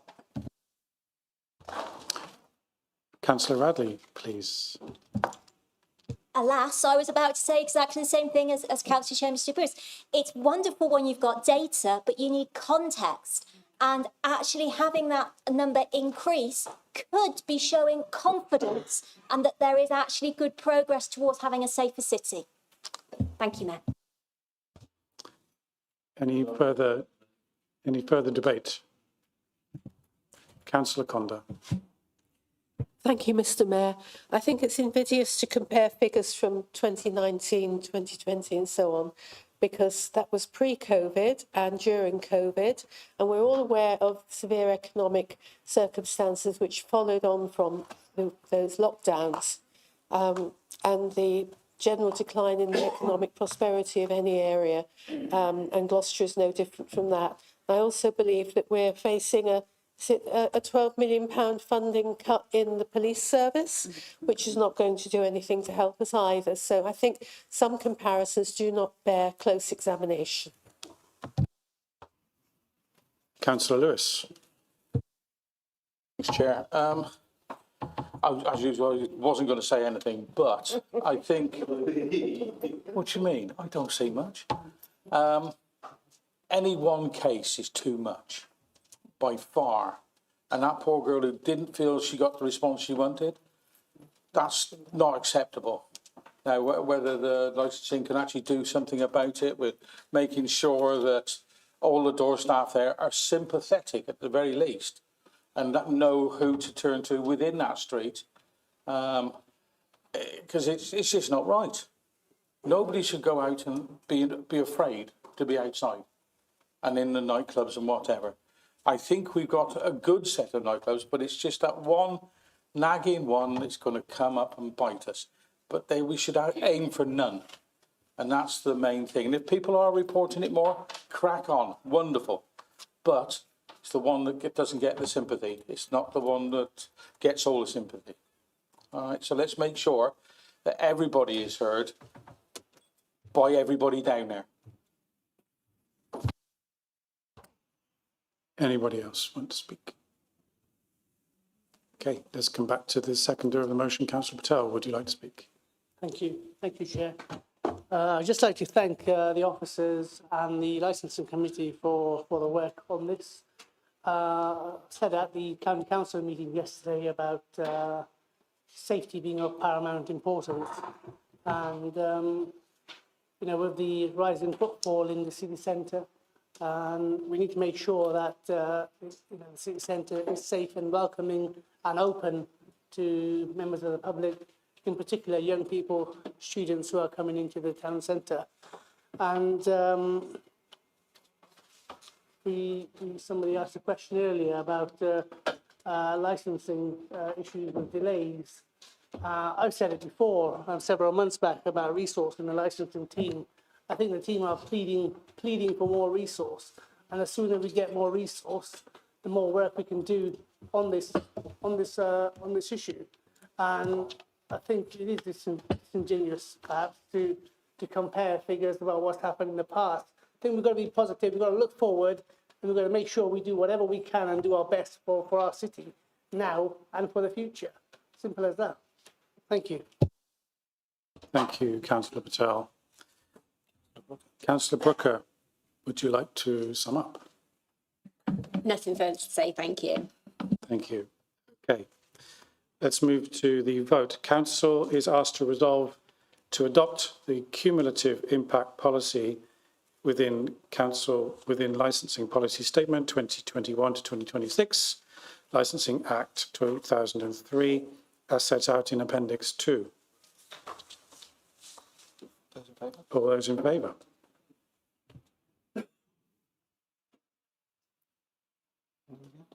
Against? Any abstentions? Yeah, that's carried. That's carried. Thank you.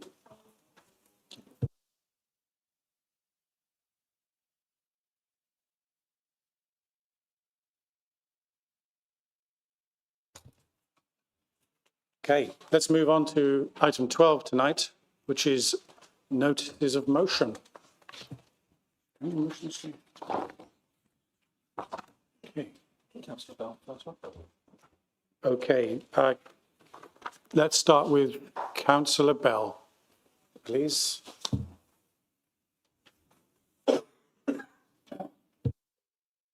Motion, thank you. Can I have a little speech here? AI wrote it for me, by the way.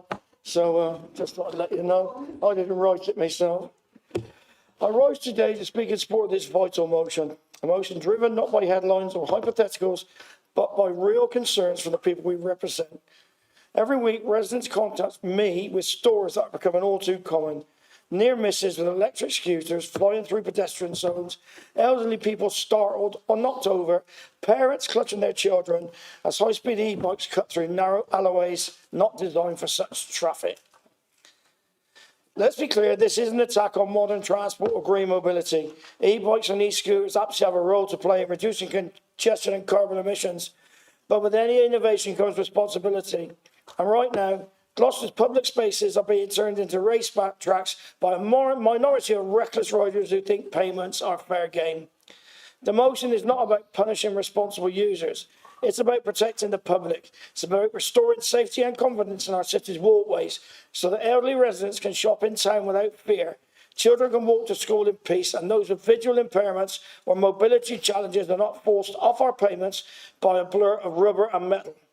This motion proposes practical balanced steps, installed on bike and scooter stop barriers at key points to stop speeding vehicles before they endanger pedestrians, working in partnership with the County Council, Highways, Road Safety GB, the police to assess hotspots and deliver real evidence-led solutions, engaging the public through consultation because no one understands the danger spots better than the people who live near them, and crucially, coming back within 6 months with a detailed action plan, not a vague promise. I have residents contacting me who live on the end of these alleyways. They cannot get off their drives because they're too frightened of these lunatics coming down on these e-bikes and on these scooters doing well over 30 miles an hour. I have residents basically saying to me, we're frightened to come out of the house, especially where we have to reverse off the drive. Surely we have to do something about this. We have to encourage these people to either grow up, which I think will be very limited in that one, or we actually have to get the police involved. But all I'm saying with this thing is just to maybe slow them down a little bit before they get in the alleys. Not that they really give about the alleys, because they'll go on the road anyway. But at least the alleys are protected then and the people who live around them. Thank you. Thank you, Councillor Bell. Do I have a seconder? Councillor Alistair Chambers.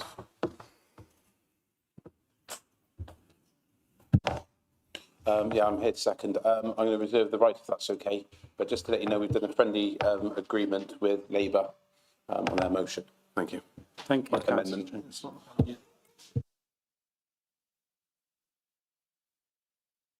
I have it on record that the First Amendment is from the Liberal Democrat group.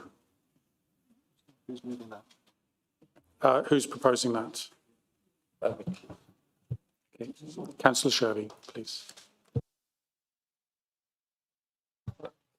Thank you. Thanks for raising this very important motion to start with, which I agree. I agree with it, almost all of it. So I think this amendment just strengthens that, if anything else. I think illegal and modified e-bikes and scooters are definitely a growing concern, not just locally, but nationally, especially more so in urban areas, which you've highlighted. While legal e-bikes offer sort of real benefits, reducing congestion, emissions, improving accessibility, it's the illegal modified high-powered bikes that are the real safety issue that you've highlighted with them going, like I said, 30 miles an hour. As part of this amendment, I've looked into the all-party parliamentary group for cycling and walking, who recently published a month ago their recommendations, and part of that I've put into this amendment. This amendment acts to clarify the distinction between legal use and illegal use, which causes antisocial behaviour of the high-powered bikes. I wanted to look at tasking the county council to review their legal compliance with the rental scheme, which is run through them, not through us. Avoid exclusionary language, such as barriers. So I thought that might impact on wheelchair users and mobility users. So that would cause a risk to the Council of the Equalities Act. So I just wanted to water that slightly down to widen it. Support police enforcement, encouraging Gloucester to adopt successful schemes which are currently trialling in Cheltenham, which I've seen in the news, and that seems to be going down well. So we need to bring that scheme over to Gloucester. And also engage our PCSOs to expand the bike safety efforts that they all do in our local wards. I know my PCSO does bike safety down at the co-op, so I'll be talking to them about doing more things with e-bikes. Also, this amendment involves our economic development team. So I don't just want to push this away to other external agencies like the County Council, but actually take some responsibility ourselves to task the economic development team to work with restaurants and delivery services, because that is the main problem that I see in the city centre around the delivery services. And then also to commit to a 12-month review. The reason for extending it from 6 months to 12 months is to really give an opportunity and recognising that the meaningful change will take some time and some collaboration. And because I want to bring in, with this amendment, the PCSOs, the police more widely, the County Council, I think it will take some time to do a proper job of it and to bring it back to Cabinet. And hopefully it might get picked up by all of the governments and would be able to look more into it as well. Thank you. Thank you, Luke Shervey, Councillor Shervey. Could I ask if there's a seconder? Councillor Wiederholt. Thank you, Mr. Mayor. The law is quite clear on the distinction between an electric-assisted power pedal cycle and the other things that people use to get around illegally. If you're riding an EAPC, you have to be pedaling in order for it to propel you forward. And the maximum speed is 15.5 miles per hour. Anyone exceeding 15.5 miles per hour who is not pedaling is clearly on something that is illegal. And the police are already dealing with those, which I'm very pleased to see. I don't believe everything on Facebook, but on Friday or Saturday, sometime this weekend, the Gloucestershire Police reported that they had stopped an EAPC because it was illegal, and they had got rid of this person from our traffic. So I would like to encourage the police to do that. That is where this should be going. It's about the law. We need to protect our people by ensuring that the law is maintained. Thank you. Thank you, Councillor Wiederholt. This one. Is the amendment accepted by the mover and the seconder? Absolutely not. Okay. Okay. Thank you, Councillor Bell. Thank you, Councillor Bell. Okay, so let's debate on the amendment. Councillor Hilton, please.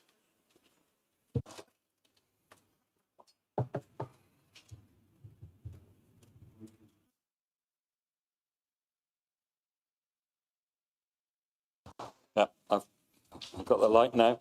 I do think the amendment goes quite a long way to improving the original motion. I think we all agree that it's a real menace seeing these motorised bicycles flying down the road.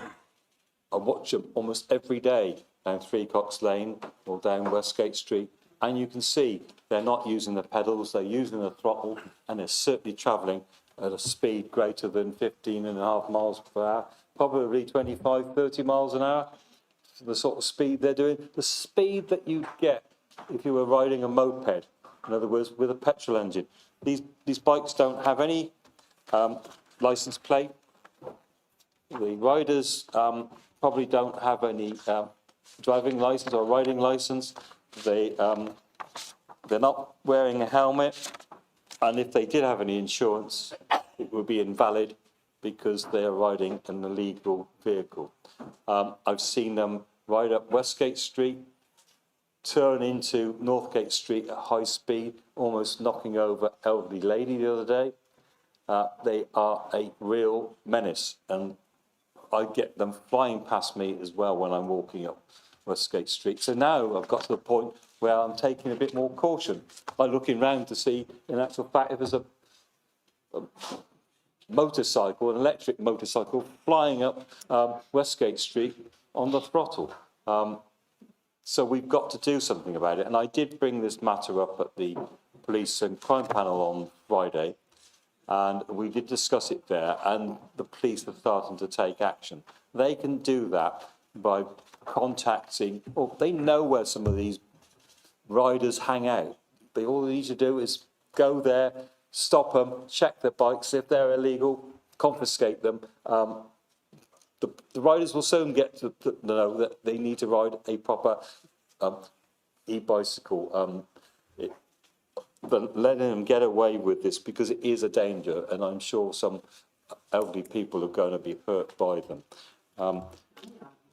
I also think that it might be worth us contacting the Member of Parliament to see whether there's any need to change the legislation and to make sure that it's better regulated than it is at the moment.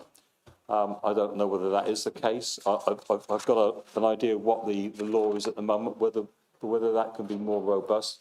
But they are a menace on our streets, particularly on our footpaths and our pedestrian areas. Are you wrapping up, Councillor Hilton? Yeah. Thank you very much.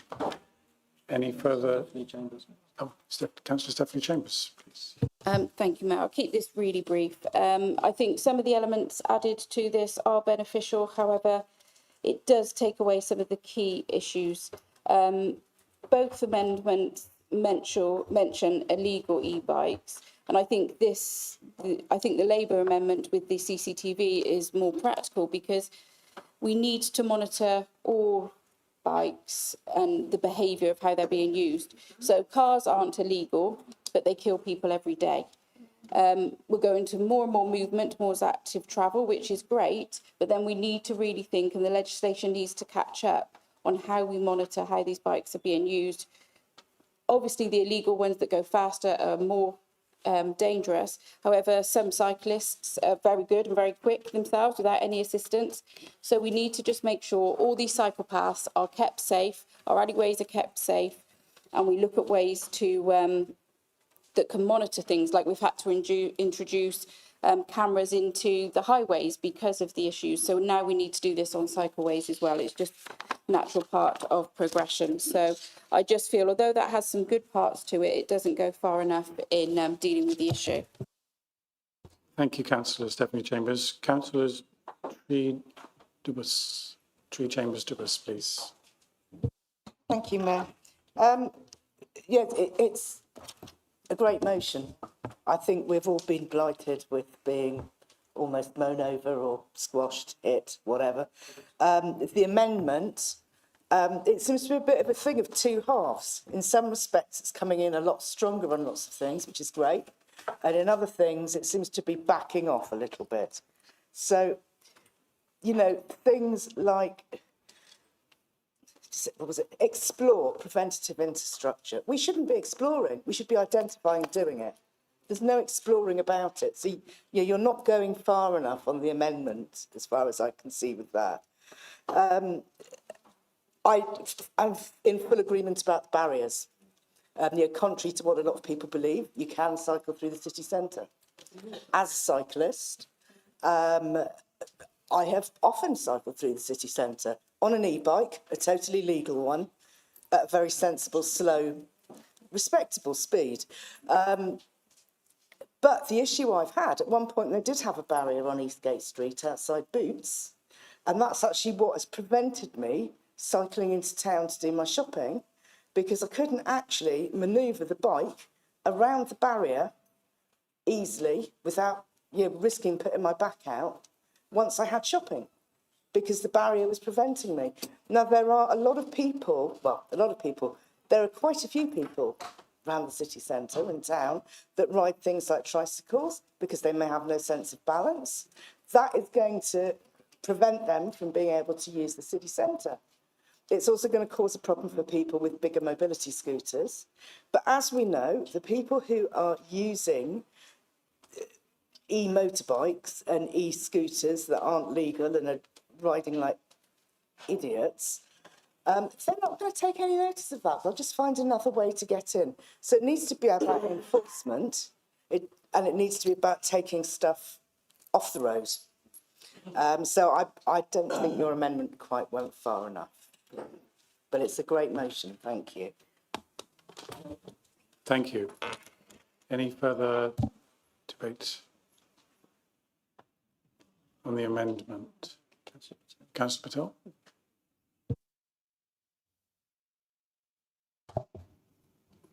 Thank you, Mr. Mayor. Just like everyone else, I completely agree that these e-bikes, modified e-bikes and e-scooters are an absolute menace on our streets, on our pavements, on our roads, in our pedestrian zone in the city centre.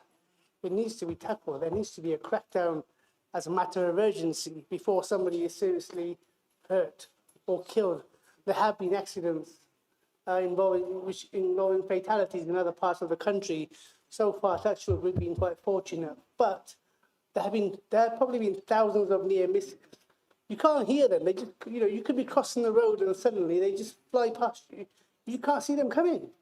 And it won't be long before somebody is killed. So I'm pleading with the council and the police and anyone else who has any authority, the MP, the government, that they need to change the legislation tomorrow, if not yesterday. It should be happening ASAP.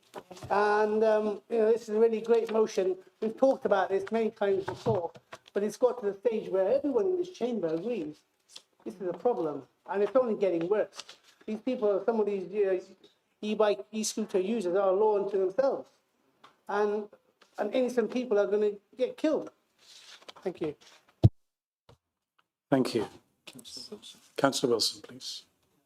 Thank you, Mayor. I agree pretty much with the spirit of the motion, but I think it's flawed in several respects. But first of all, as regards the bikes, the e-scooters themselves, entirely agree. I don't know if some of you attended the Filipina Fiesta. There've been two in the last 12 months, but I'm talking about the one in October. There was a dance group that had come up from London. They were fantastic, and they were dancing away. A couple deliver, well, not going to say a couple of, yes, family members. They just shot right through, just missed the performers who kept on dancing and just ignored them. But it was really, really close. And that sort of thing, we just cannot tolerate. I don't know what the answer is in stopping them, but I was ashamed when I saw that happening. And I was so proud that the dancers discontinued, but it's something that shouldn't have happened. And it was just a total disregard for the people and what the environment was around them. They could have just as easily gone round King Square. But one of the issues I have with this particular motion, which would raise some concerns, is investigate the installation of physical bike and scooter stop barriers at entrances to city-owned footpaths and alleyways. That's all well and good, but what else will it prevent getting down as well? Mobility vehicles, bicycles, prams maybe. That's what I would be concerned about. But as I said, it only says investigate. So if that was an issue, we might have to think of something else. That's one of the issues I have with it. In spirit, generally, it's fair enough. I think I would have much preferred the amendments, but I think there's still something there that we can buy into. And essentially, that's what I want to say. Thank you very much. Is there any more debate? On the amendment. On the amendment. Okay. Okay. Councillor Bell. Councillor Bell to respond. Just a couple of things. There are alleyways already in Tuffley that have these barriers already up. They are already up. So if they're a problem for disabled people and for push chairs and various other things, then I don't see how, because they're already in use. The second thing I've got to ask, because you were talking about the gate streets, which I wasn't really on about that, but can somebody explain to me what pedestrianised means? Because it doesn't mean idiots on Deliveroo bikes rushing down Westgate Street to deliver a burger to somebody who's too busy to get out of their house and get one. Because that's what pedestrianisation meant. When we pedestrianised the gate streets, it's what we did. We spent millions pedestrians in the streets, and them lunatics on bikes, they don't really give a damn. So we need some sort of policing, or we need something to at least stop them. I don't know what, I'm not an engineer. But what I'm saying is, we're trying to get people to come to the city, and then they're trying to get, there's these idiots want to run them over. So we make the choice. But, you know, that's my opinion, so I'll leave it with you.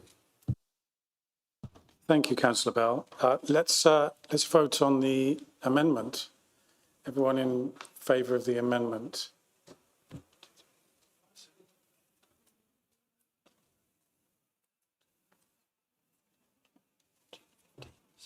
Okay. Those against?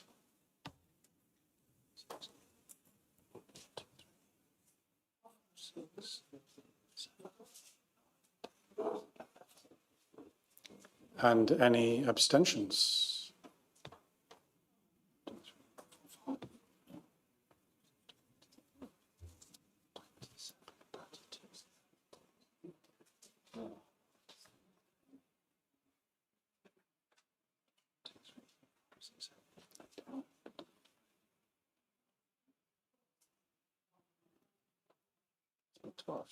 Could those against just show their hands again? Those against, could hands up again, please.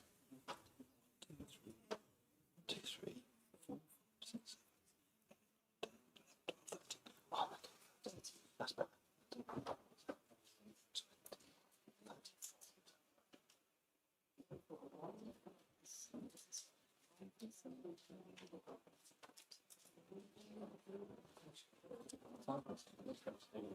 Yeah, that's fine. That's 34. Okay. The amendment is carried. The amendment is carried. So it becomes the substantive. Could I just have an explanation as to what happens next? Yep. Okay. The Managing Director will announce what we're going to do next. Thank you, Mr. Mayor. So I just need to explain some procedure because we have multiple amendments on this motion. The first amendment has been carried, which means that the Labour Group amendment we're now about to discuss, some parts of that no longer apply because they apply to text that is no longer in the document. So if you've got the Labour Group amendment in front of you, the first section in bold, that first paragraph, remains part of the Labour Group amendment. The bit where it says illegal in the second paragraph is no longer needed because that's already in the amended motion. The bit in the first bullet where it says illegal non-compliant e-motorbike, that's no longer needed. The bit that says British Transport Police does remain in the Labour amendment. The first bullet relating to the investigation of installation, etc., and install signage and mobile CCTV, that is now struck out by the first amendment. So you can't amend that. The deletion of paragraph 2 remains, but you can, and the rest of the Labour amendment stays in place. Paragraphs 2, the new paragraphs 2 and 3. Sorry, that's a bit complicated, Mr. Mayor. Did members understand that, or do they want any more clarification? Councillor Stephanie Chambers. Can I just clarify, so you said the bit that it says install signage and mobile CCTV, that's now gone? Yes, because that paragraph was struck out by the first amendment.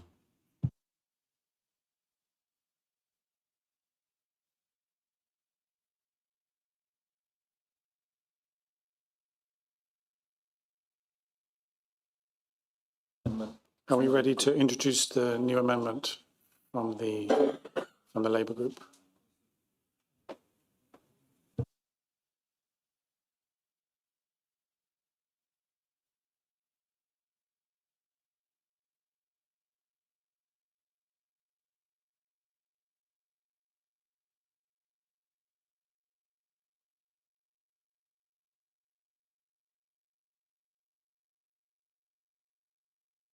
Jones wish to move the amendment. Councillor Jones, do you wish to move the amendment? Yes, I wish to move the amendments. Thank you. Okay.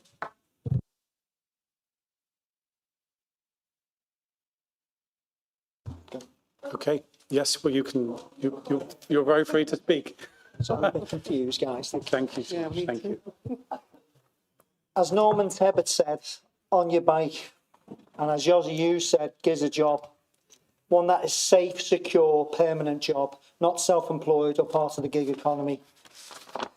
Great and glorious Green Gloucester, a destination of choice, a council of collaborations, consensus and cooperation. Safe, active travel and activities throughout Gloucester. We grow so long as we don't put off the young and old and disabled to visit.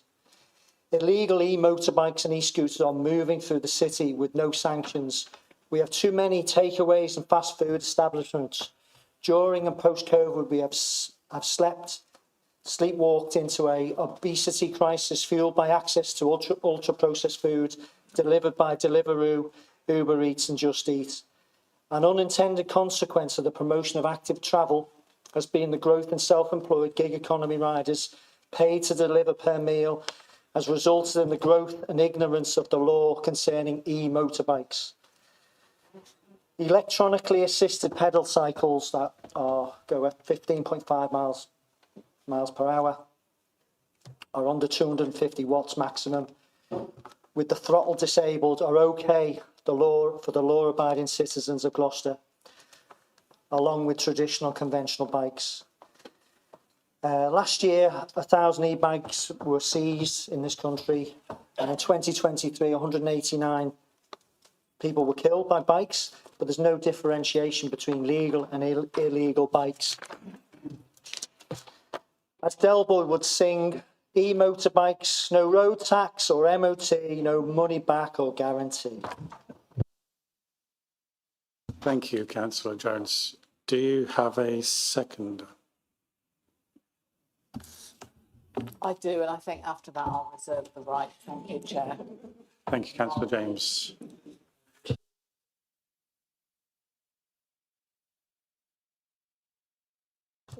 Is the amendment accepted by the mover and seconder? Councillor Bell. Councillor Bell. Yes. Okay. So that becomes the substantive. Can you move on to debate? Let's move on to debate. Councillor Stephanie Chambers, please. Thank you, Mayor. I'll keep this very brief. I'm very disappointed that what happened then removed the in-store signage and mobile CCTV. Signage for education and to make people aware of the rules. And mobile CCTV, while these bikes don't have number plates, some of them are very expensive and they have distinctive marking. And that could have been a really good thing to help get hold of some of these people on these bikes that are riding around our city time and time again. So we could have saw on the CCTV, particular marking, got that person and noticed what they did, particularly if there was an accident, an injury, or heavens forbid, a fatality. So just real shame that that's removed, but all the other parts I support. Thank you. Thank you. Is there any more debate? Councillor Hilton, please. The thing about CCTV cameras is to try and catch anybody out, you need cameras all over the city. But where the big problem we see every day is in the city centre, and we know that the city centre is covered by CCTV cameras. So the police can look at those footage and they can do something about it, and they can check maybe where the person stops on a regular basis to pick up supplies that they might be doing. But the real issue is with the police stopping the people that are riding the illegal bikes, and they need to be more proactive in doing that. And they say they're doing that, they're working on plans to do that. It's about getting the police there, stopping people on bikes which they quite easily see are illegal and overpowered, and just confiscating the bikes off the individuals if they don't comply with the law. So I think that's covered. The big menace we see at the moment is in the city centre, but for the rest of the city, it's almost impossible to regulate that with signs or putting up cameras. Also, I'd like to say that we are working through a plan to put up automatic number plate cameras on the gate streets and changing the traffic regulation orders, because we've got vehicles using it as a through route late at night. So we're trying to tackle that one. And that also another menace in the city centre. You can walk through there and then get somebody driving through a bit too fast. You're not expecting them in the evening. So that's going to be one that's tackled with, and it will have cameras, but it'll also be looking for the numbers on the cars. But the real one is the police dealing with these bicycles.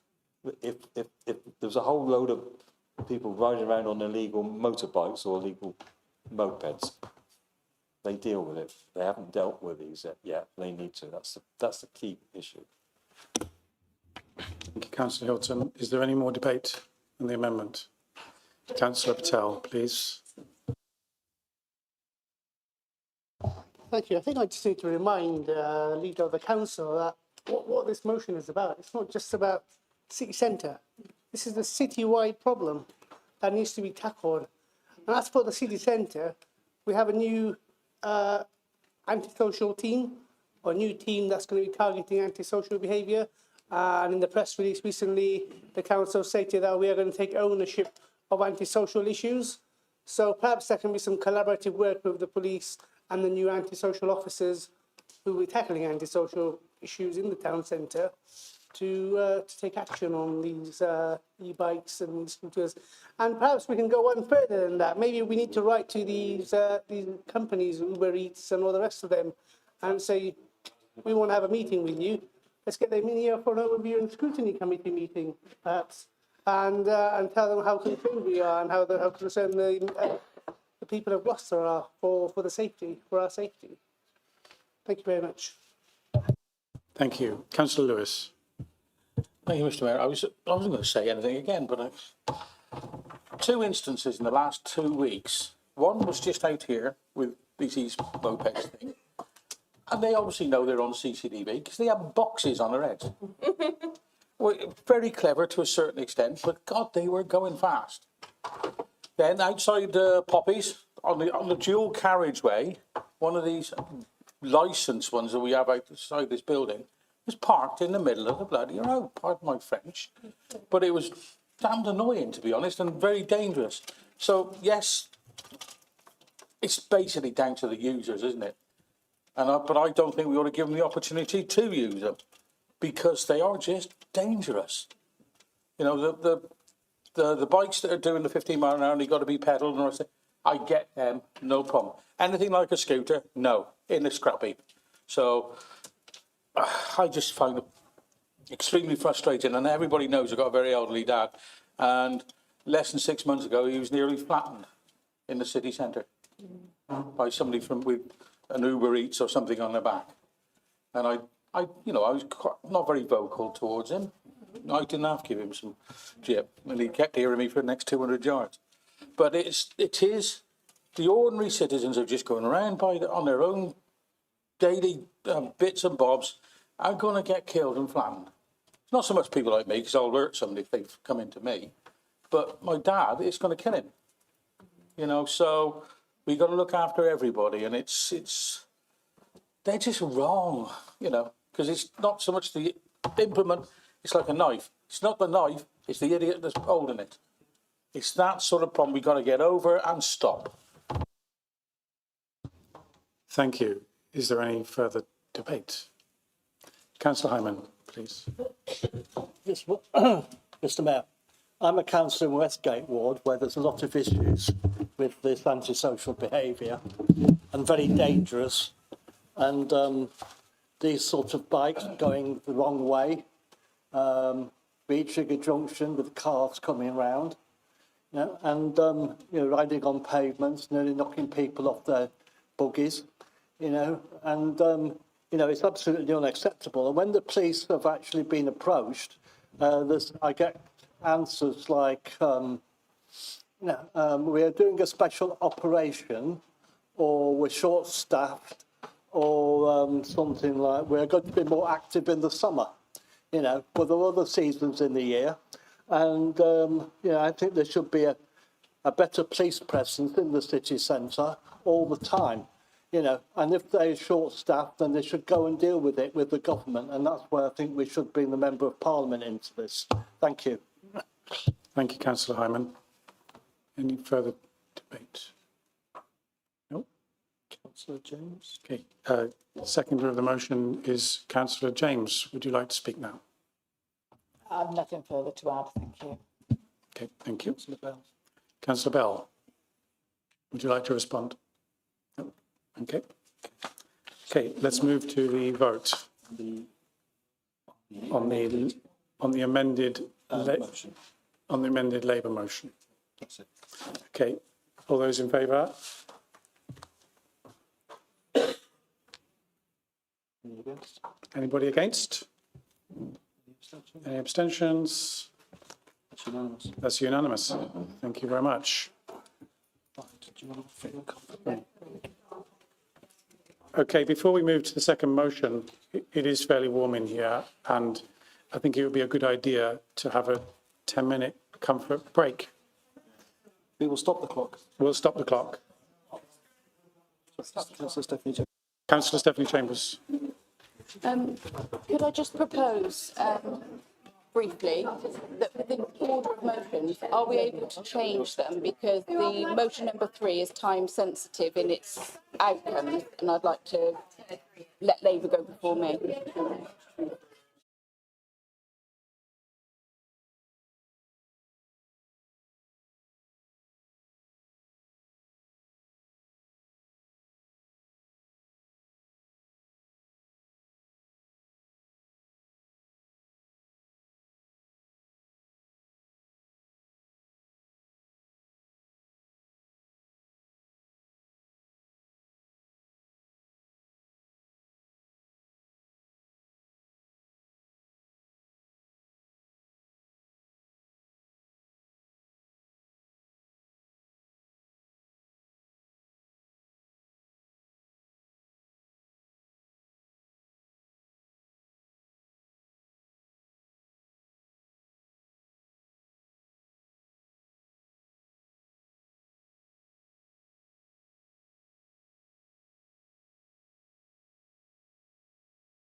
Stephanie Chambers is next.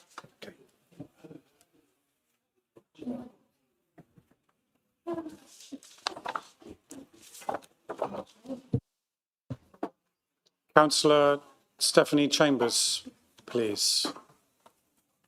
Thank you, Mayor.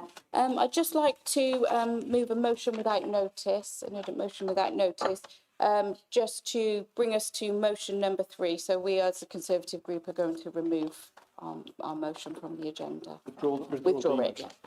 Okay. You're withdrawing a motion? Yes, we are. Okay, thank you. We'll move to motion number 3. Let's move to motion number 3 then. Councillor Pullen, please.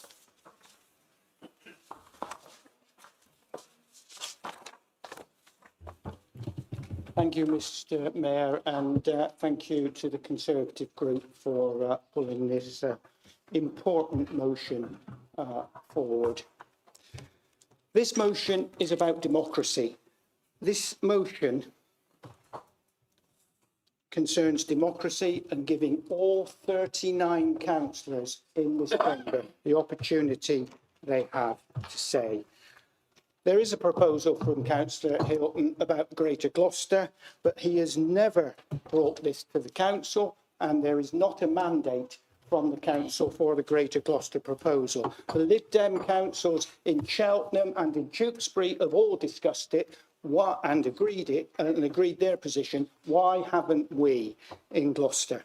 I shouldn't need to bring this motion, but in the interests of collaborative and cooperative working, the leader really should have consulted on this at a far, far earlier stage. And I'm disappointed, bitterly disappointed that he chose not to do so. He should have done that before he submitted his proposal. I wasn't asked and consulted. I'm not aware that other group leaders were consulted. So we really shouldn't have got to this stage, but we are where we are. This motion tonight isn't intended to discuss the Greater Gloucester proposal. The motion is to call a meeting of this council to discuss the Greater Gloucester proposal. The decision can then be taken on how or even whether to proceed with Greater Gloucester.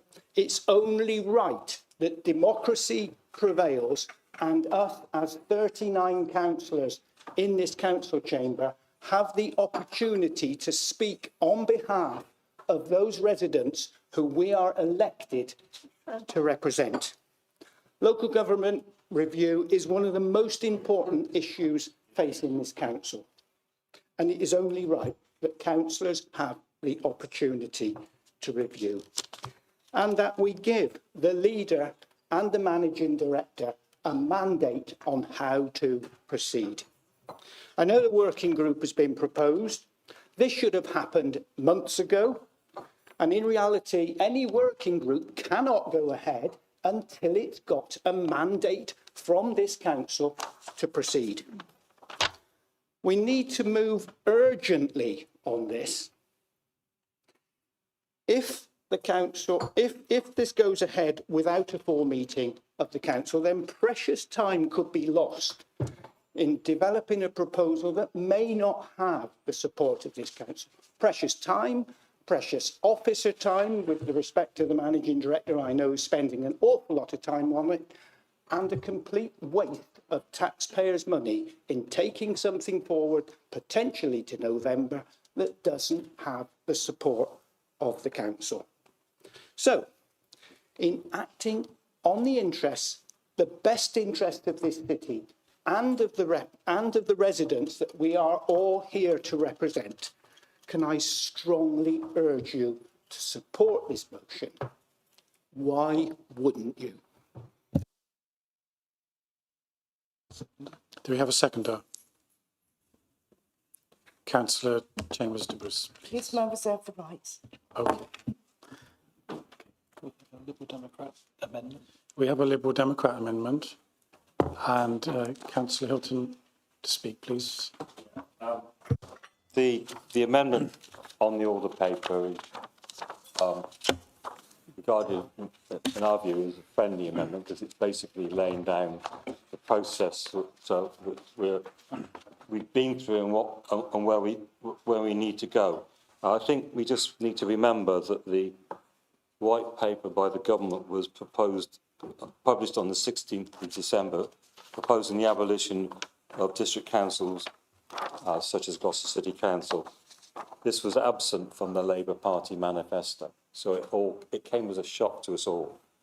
Over the Christmas period, the leader of the county council at the time proposed that we went ahead with a single county unitary proposition. Absolutely no consultation was done with members of the county council at that time. Secondly, not shortly after that, 5 of the county's MPs proposed the split county model, which is being pursued by Cheltenham. Yet again, that was done without any consultation, and the Member of Parliament didn't even have the courtesy to speak to me and ask me what I thought about it. He didn't contact me, he just published it. So I was talking to the Managing Director about options, and I'd always thought that the boundaries of Gloucester City Council were a bit constrained. And I talked about the map, and we decided to put that proposition in the public domain. Otherwise, it would have not got any legs whatsoever, and the 2 other authorities would have just ploughed on with the proposals. And if you look at this split county one, it's exceptionally damaging to the city of Gloucester. The west will be like the poor part of the county, and the east will be the rich part of the county. It will be rich will get richer and the poor will get poorer. All 7 council leaders in negotiations just before March, because we're given a very tight deadline. Remember that they wanted to try and suspend the county council elections, but by the 21st of March, we needed to put in proposals to the government about what we were going to work on. And all 7 council leaders agreed to put in a letter to say that we would be working on a single unitary council proposal, a 2 unitary council proposal, and a 2 or 3 unitary council focused on the Greater Gloucester model. This letter was approved by the Cabinet. It was there, it was published. No member of the council came to Cabinet to ask us any questions.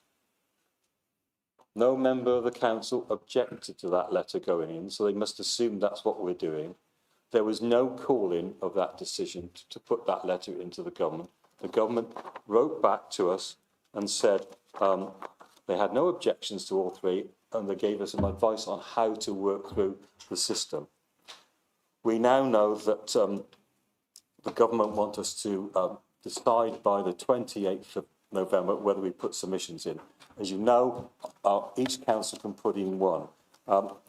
We have a meeting on the 20th of November.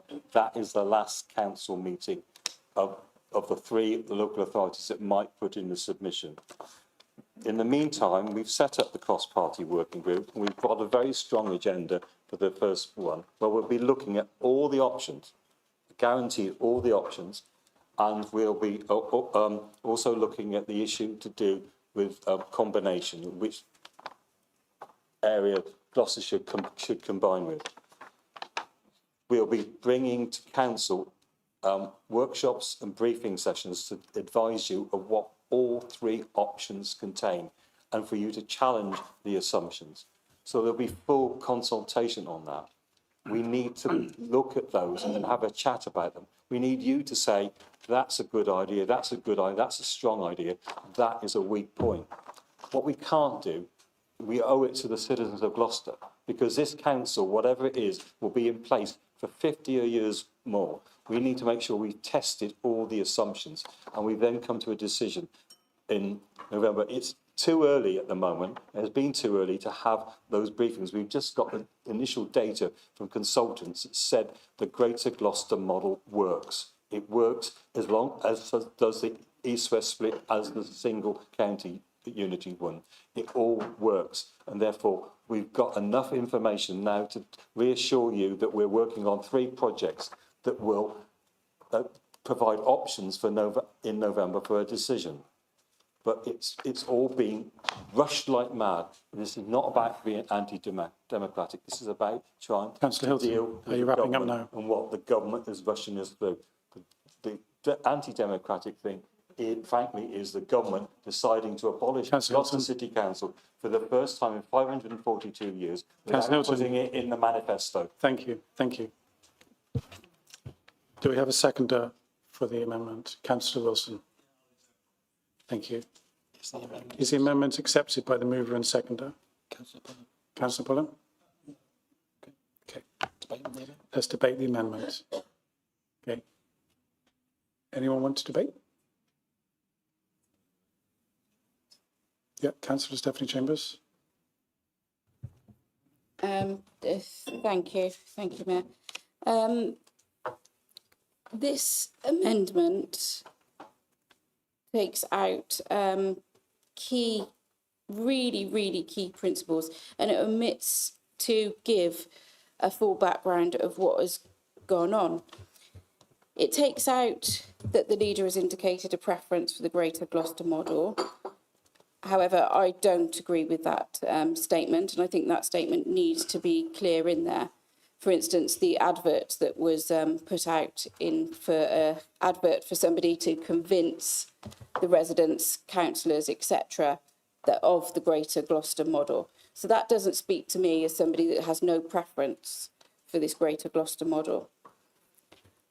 He's removed the part that says to bring to council at an earliest opportunity. We've gone too far without having this conversation anyway. This council has continued to progress with the Greater Gloucester model. As Councillor Pulling mentioned, that has no mandate. What is the point in spending a hell of a lot of money and time in something that has no mandate? Yes, we need to look into the options, but viable options. And this, to me, is not a viable option. I do take offence at being stated that we don't support Gloucester if you don't support the Greater Gloucester model. Just by calling something greater does not make it greater. You need to remember the whole point of becoming a unitary and looking at proposals. It is to provide better services for our residents. And I'm sure our residents are not ignorant enough to know that just calling something good does not make it good. They want the services good. They want their services efficient. They want their council tax to be brought down, if possible, by efficiencies. And they want their services to be sustainable, and they need their services, child services, adult services, housing, planning. So we will be an isolated blob in the middle of Gloucestershire with this proposal, while somebody in Lydney is also in the same authority as Fairford, while we sit amongst the middle. Not all those people, Tewkesbury, Cheltenham, Forest of Dean, Stroud and the Cotswolds, all working together on infrastructure and on funding packages. Well, we sit there and work on our own. That's not a sustainable model, and I cannot see how it will work. I still will look at the work that has been done on it so far, but to me, there is no convincing me that that is a sustainable model for our residents. Thank you. Councillor Wilson, would you like to use your opportunity to speak on the amendment? Yeah. Okay, thank you very much. Yeah, a few people have mentioned the word democracy so far tonight. And to be fair, there isn't an overall majority for any option at the minute in this chamber. But, you know, the thing about democracy, it can be a bit of a nebulous concept. We often change our definitions of it to suit whatever view we're pushing at the time. Now, this council represents what people were thinking in 2024. That's when we were elected. Now, I would argue time has moved on a bit from that time. In the local elections this year, in the county election in Gloucester, the party that got the most votes was actually Reform UK, and they're not represented in this chamber at all. And their view in this whole local government reorganisation is that they're against it. And they don't think the district council should be abolished. But that view will not be heard anywhere here in this chamber. Maybe I'll sort of echo it on their behalf, because I don't think district councils should be abolished either. But that's not going to get us anywhere, unfortunately. The party that got the second most votes was ourselves, the Liberal Democrats in Gloucester. Now, we campaigned in Gloucester on the Greater Gloucester model. Now, it wasn't the most common thing that was raised on the doorsteps. I'll have to be honest in that. But the people who did raise it were generally in favour. And on our leaflets, we had a little petition form. And, you know, we couldn't afford a free post. So, but there was a regular stream of returns from people who had paid for their own stamp and had filled it in. I was getting maybe 2 or 3 a day, not an enormous number, but nonetheless, it was fairly significant, which indicated there was some support for it. But of course, that's anecdotal. That doesn't prove it, you know, really beyond reasonable doubt or anything like that. But it just sort of indicates to me that there is some support out there. Now, we've had a few lectures tonight about democracy, etc. Now, this proposal, as Jeremy's already said, it came from the Labour government, who have an overall majority in Parliament, but remember, on just 34% of the vote. They didn't have this in their manifesto, and this was sprung to us afterwards. So I'm not sure how much of a mandate they really have for this. We've also heard from the Conservatives and Steph here, and they put forward a perfectly legitimate proposal for, you know, a one-county model, which is fine. But don't forget, the Conservatives tried to get the elections postponed, you know, and I'm not sure that puts them in a position to lecture anybody on democracy. And on their election leaflets, they celebrated getting rid of their district councillors. You know, what an insult. I know, you know, a lot of you guys, I've known you for a lot of years. I know how hard you work. I mean, if that was me, I would have refused to deliver those leaflets, because that just shows you what they really think of you. So, you know, that didn't strike me as being particularly democratic either. No, the irony here is that the parties who came third and fourth, respectively, in Gloucester are, I get the impression, just want to push, you know, the Greater Gloucester one off the table, you know, even though that we do have a sort of mandate for this, because, you know, we did get more votes than both Labour and the Conservatives, and we did specifically campaign on it. So there's a view that has to be heard there. The bottom line is, it's not the views of this chamber that are the important ones, it's the view of the people out there which are the important ones. And we have no idea what they want, because nobody is asking them. They're not being given the opportunity to vote for this, and they must have a say somehow. There will be some kind of consultation. In my view, there should be a referendum, but we know that's not going to happen. It's going to be rushed through far too quickly. So, you know, it's important that we keep all the options on the table. I do think that, I disagree with Stephanie, I do think the Greater Gloucester one is viable, but, you know, we're going to have to argue this out. And my view is that all 3 options should go forward. You know, let the others produce their own versions of the east-west split or the county one, but the Greater Gloucester one has to be there as well. I think we have enough votes to justify it being there. You know, otherwise, you know, if that's democracy, then I'm a banana and that's it. So thank you, Mr. Mayor. Thank you, Councillor Wilson. Councillor Radley, please. Thank you, Mr. Mayor. I have, in some ways, an interesting relationship with this, because I am on the edge. I am in the parliamentary constituency of Tewkesbury, and I would like us all to take our time to decide where the lines are, and for the lines to work and be functional. We have some very strange areas and relationships at the moment. So I want to know more about the Greater Gloucester model, because I want to understand how it fits in, and I want to understand all of the models so that we can look at them sensibly and carefully and make a good, balanced decision. So I want more information. I want to read the reports. I want to see what the consultants have to say. And then I think it's very important that we, as a chamber, come to a decision, but not before we have information to make that decision based on. I think we also need to remember that as a city, we need to make a decision in the best interests of our city and not necessarily reflect the views from outside of the areas that we are here to represent. And there are parties that have established views on this, and I think we need to be mindful of that.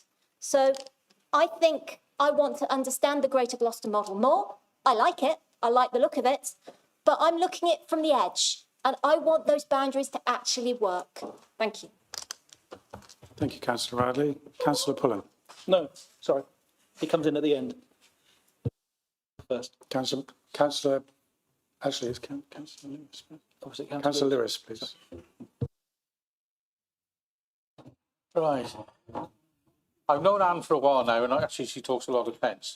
And to be perfectly honest, and I agree with Terry as well, we don't know enough because we're not being told anything. It's just Facebook this, pamphlet that. I want to see it on a chart and let me decide for myself. All right? But this has waited too long to come to us. You know, everybody's banging on about it and whatever, but nobody's actually told us. And this is the problem, Jeremy. You've just gone on with your little world, which is fine. That's up to you. But let the rest of us have a look. I'm speaking. Thank you, Councillor Hilton. So, I mean, I'm been one of the longest here. And nobody's explained diddly to me. So, you know, you might get my support. You never know. But you've got to tell me. You know, you're hiding it away, you're squaring it away. Poor John's working like a slave to try and sort it all out. But please, please tell us. Let's have a debate. Let's have a board up there so John can go through and tell us everything about it. And that's it. It's not rocket science. You know, this is all that Terry's asking for, is to be let in on the secret. Councillor Patel.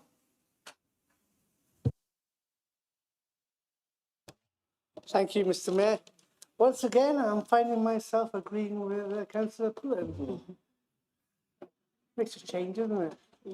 The way I see it, and from what I've seen so far, and colleagues I've spoken to around the chamber, is that Councillor Hilton is trying to run the city council as if it's his own little empire. He's like a dictator, doing as he pleases. That's not democracy, that's dictatorship. Thank you, Councillor Patel. We are all democratic. Councillor Hilton is not a dictator. You can't use that language. Please I rephrase. said he's like a dictator. I didn't call him a dictator. Close enough. He's like a dictator. Close enough. Doing as he pleases. Please rephrase. We are all democratically elected by our constituents to act in their best interests and in the best interest of the city. This Together Gloucester option is only being pursued by Councillor Hilton because he's desperately doing his best to cling on to power. He's waited 30 years to become leader of the council. And just as he's become leader, what's going to happen? It's about to get pulled from under his feet. The rug's about to get pulled because no way in a million years, if there was a single unitary, would he be the leader of the council. Very, very unlikely.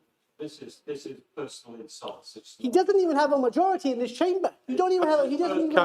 Councillor Patel, could you tone down and please can you focus on the topic? The chamber doesn't even have a majority. Focus on the topic, please, and not the person. Councillor Chamber. Please. Sorry, say that again. Can you focus on the topic, please, and not the Yeah, individual? I'm on the topic. This is all about the topic. Thank you. Thank you. The council advertised and created a communications officer position, or some might call it a spin doctor, in which they advertised a job to try and convince, this was in the actual job advertisement, to convince the public that the Together option is the best option. Hold on a minute. On one hand, you're saying that there's 3 options, but you've already made up your mind. You've already made up your mind which is the option. You're trying to convince the people of Gloucester and us in this chamber that it is the best option. So, the Greater Gloucester proposal needs to be properly debated and discussed as it is stated in this motion, and it needs to be in this chamber, debated, discussed and voted on. All 3 proposals can go forward, but this council leader and the administration appear already to favour the Together Gloucester model, as I've just stated. The leader and the administration are just backtracking now because they've been found out and their secret has been exposed. That's the reality. The job adverts in the... Councillor Patel, it would be useful if you spoke through the chair about these topics, just according to the better conduct in the meeting. Apologies, Chair. Thank you. I will Thank you. I really appreciate that. Thank you. Sorry. Thank you. Councillor Sawyer. Conjecture what he's saying. He's accusing us of all sorts. And he's got no evidence or no proof that we have predetermined our decision on this. Is- I ask him to is take this- those is this allegations a- back? Thank you, councillor Sawyer. Is this a point of order or? Point of order that, like, I asked him, because it's conjecture, I don't know which point of order it is. You've accused us of being predetermined as an administration, we're backtracking. Thank you. They're baseless Can we accusations. have some decorum, please? Okay. I feel like we have a right of reply. Okay, let me handle with councillor Sawyer's point of order first. It's a personal We need a right clarification. of reply when we're being accused of baseless conjecture, basically. Okay, so, no, so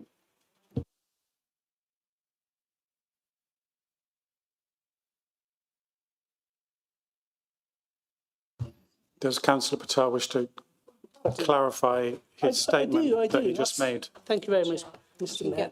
to the chair, please? Apologies. Point of clarity, I didn't write the job advertisement with due respect. You've written the job advertisement with due respect. This council has written the job advertisement in which they say we want to convince the people of Gloucester that the Together Gloucester model is the best model to go forward. I'm not saying that. They've said that. The administration have said that.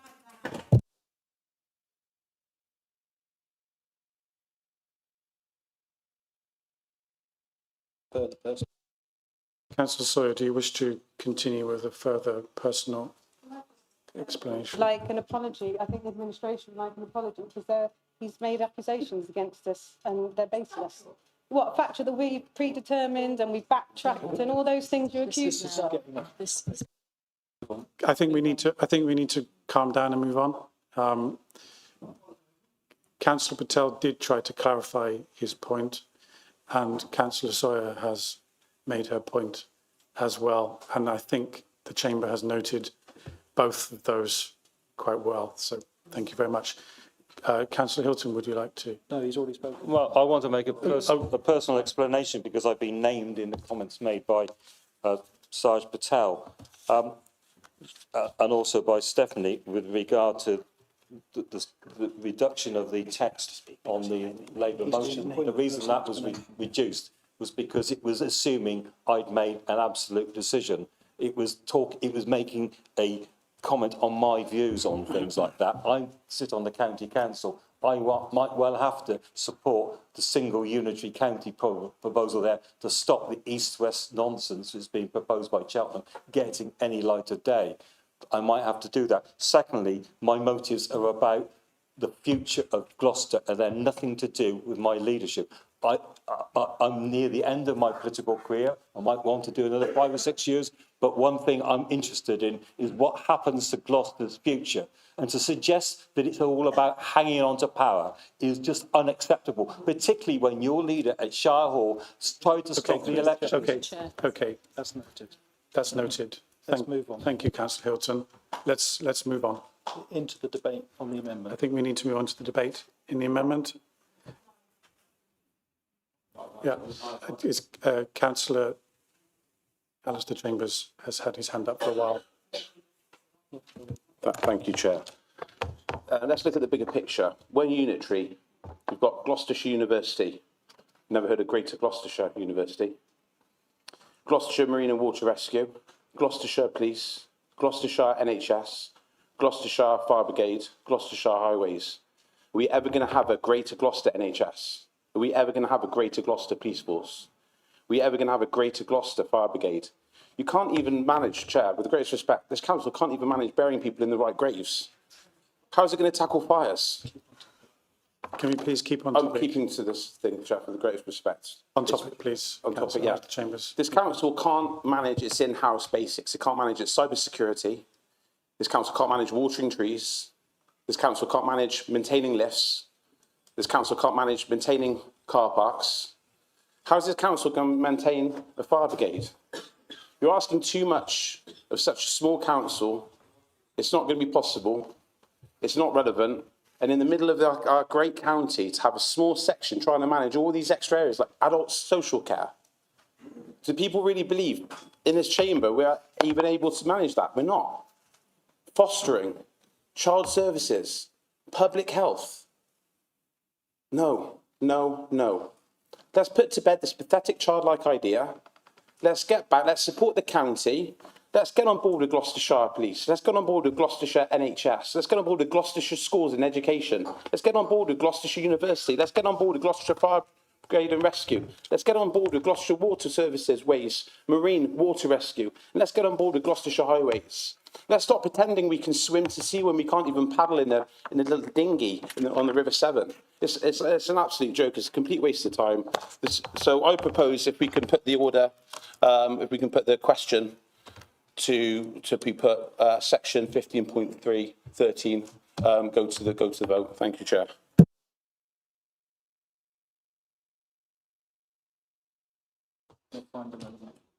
Just give us a moment, please.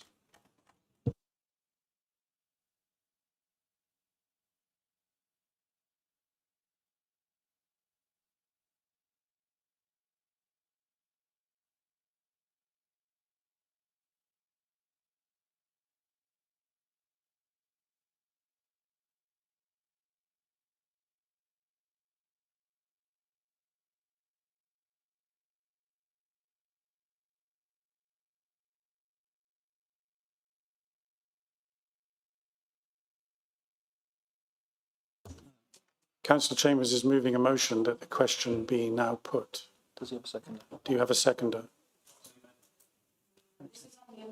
On the amendment. Councillor O'Donnell. Okay. Okay, so we move to that vote on that then. Yeah. Do you want to speak? No, there's a vote on whether or not the motion be now put.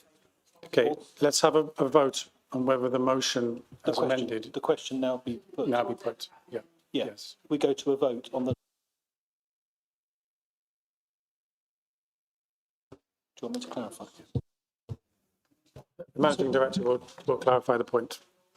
Thank you, Mr. Mayor. So the member is moving that we move straight to that the question now be put. In other words, that we move to a vote on the amendment. So councillors are now being asked to vote on whether the question should now be put, not on the amendment. You are voting on whether or not the question should now be put. Those in favour. Okay, so moving to the vote. All those in favour?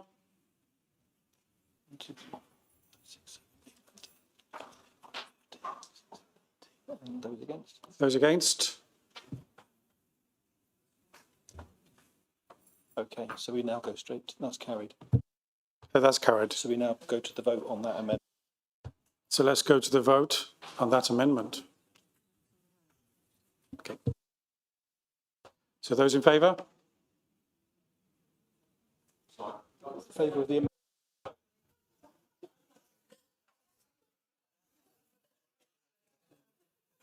amendment. 16, is it? 16. Okay. And those against?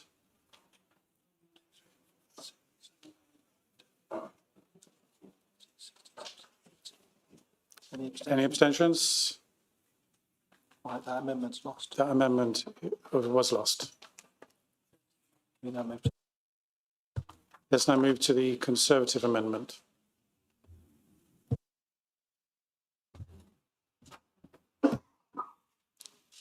Councillor Stephanie Chambers, I believe.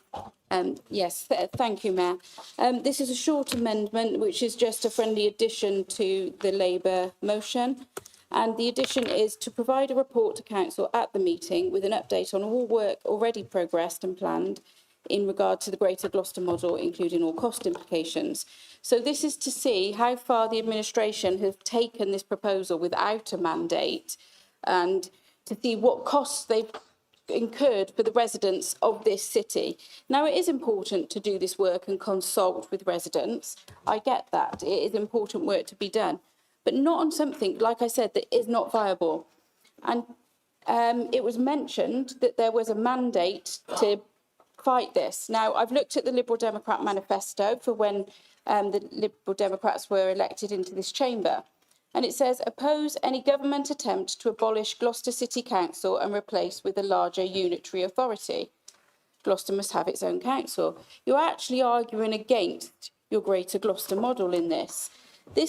You believe that this level of detail gave you a mandate to isolate Gloucester within the county, to worsen services within this city with cost to residents How much do we pay for council tax to run the services that the county currently run, which would be formed to a Gloucester unitary, a greater Gloucester model? It costs a fortune. And to do that in isolation as a one small unitary authority, where all the rest of the county work together, does not make sense. There were some comments saying, well, you want to look at this model, what's best for Gloucester? Well, actually, that's not what the government are asking us to do. We have to propose how this greater Gloucester model works for Gloucester and all the surrounding districts. And if you cannot work together, Gloucester is at a severe detriment. That is not a better thing for Gloucester. It will cause wastage in money, extra top heavy. You need a head of children's services, you'll need a head of adult social care. All these things are going to be duplicated, and we're just going to be an isolated little blob, not working on the same strategies as the rest of the county. We are going to be working under different strategies and working alone in that.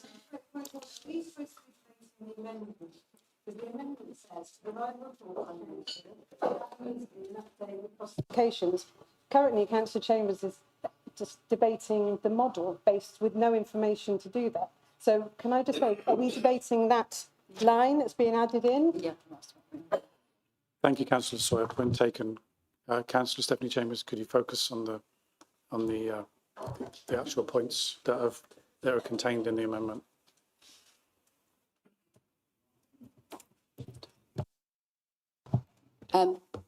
Thank you, Mayor. I don't see the point there. Actually, this is context to what my amendment is.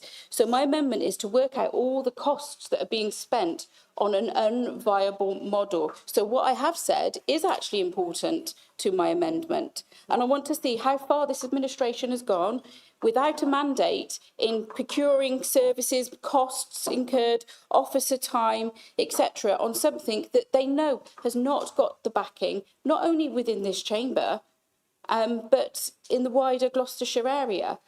All the Liberal Democrat, other groups have not given their backing to this. And it's not because they don't care about Gloucester, because they have to provide a model that works for everybody in this city. And I'm not going to be part of putting our Gloucester residents at a severe detriment, costing them so much more in council tax and not working together, having an independent strategy for Gloucester residents that will not work in collaboration. People don't restrain to just the boundaries within Gloucester. Fostering is done all over this county. You don't just do that within Gloucester. So it is just not viable, and I want to know how much is spent, and that is the purpose of this amendment. Have a second. Do you have a seconder? Councillor Patel, would you like to speak now or reserve the right? Okay. Is the amendment accepted by the mover and seconder? Councillor Pullen. Councillor Pullen. Okay.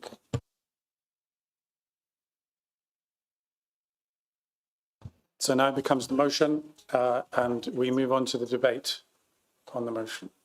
Who wants to debate? Councillor Alistair Chambers. Given that we've been at a debate already on both sides, could I ask the question again? Could the question now be put at 15.13?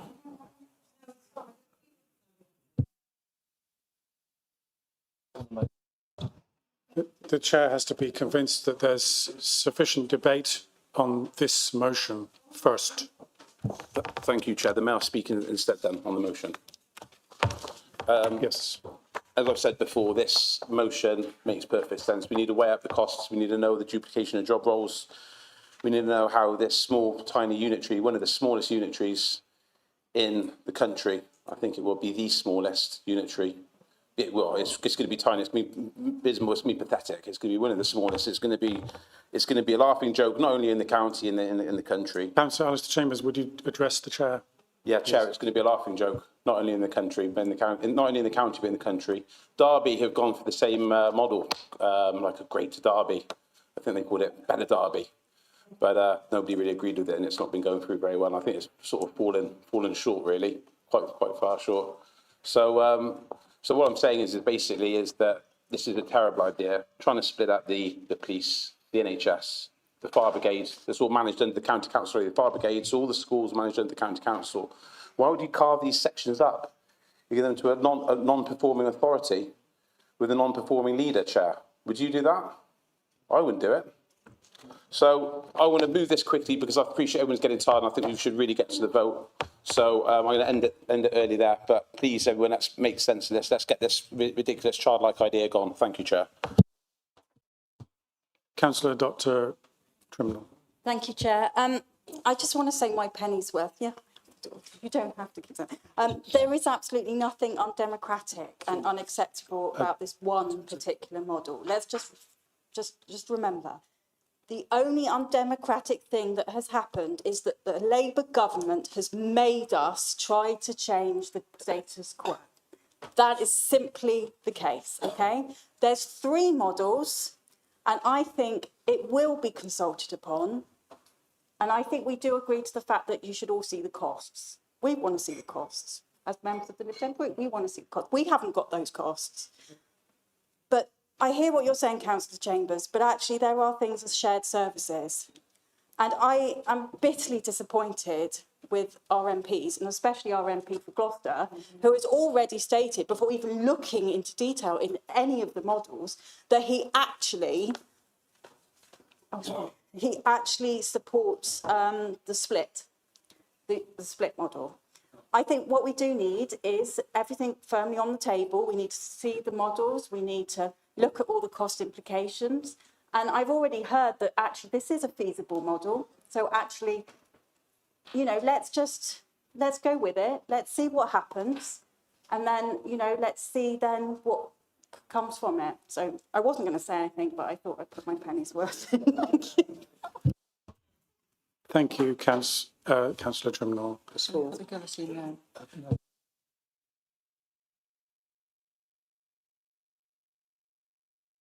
Okay, we've come to that point in the evening where we have to consider the guillotine. We've really reached the limit, considering the delay in the start time this evening and the comfort break. We're up to just gone 10:10.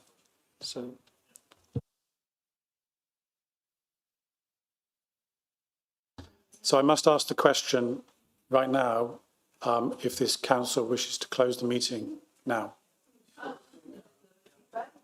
2/3 of those members present must vote in favour. 2/3 of those present must be in favour for the meeting to close. Can we have some quiet, please?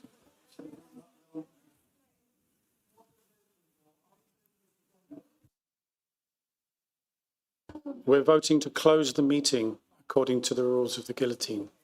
Yes. Those in favour. You need 2/3 of members to vote. And we're voting now. To close the meeting. To close the meeting, to end the meeting tonight. 2/3 in favour, yes. So. No. 2/3 of those present must vote in favour of closing the meeting. Yeah. Those in favour, I'll take a vote. Those in favour of closing the meeting. 1, 2, 3, 4, 5, 6, 7, 8, 9, 10, 11, 13, 14, 15. Okay. Those against? And those against? 2, 3, 4, 5, 6, 7, 8. Okay.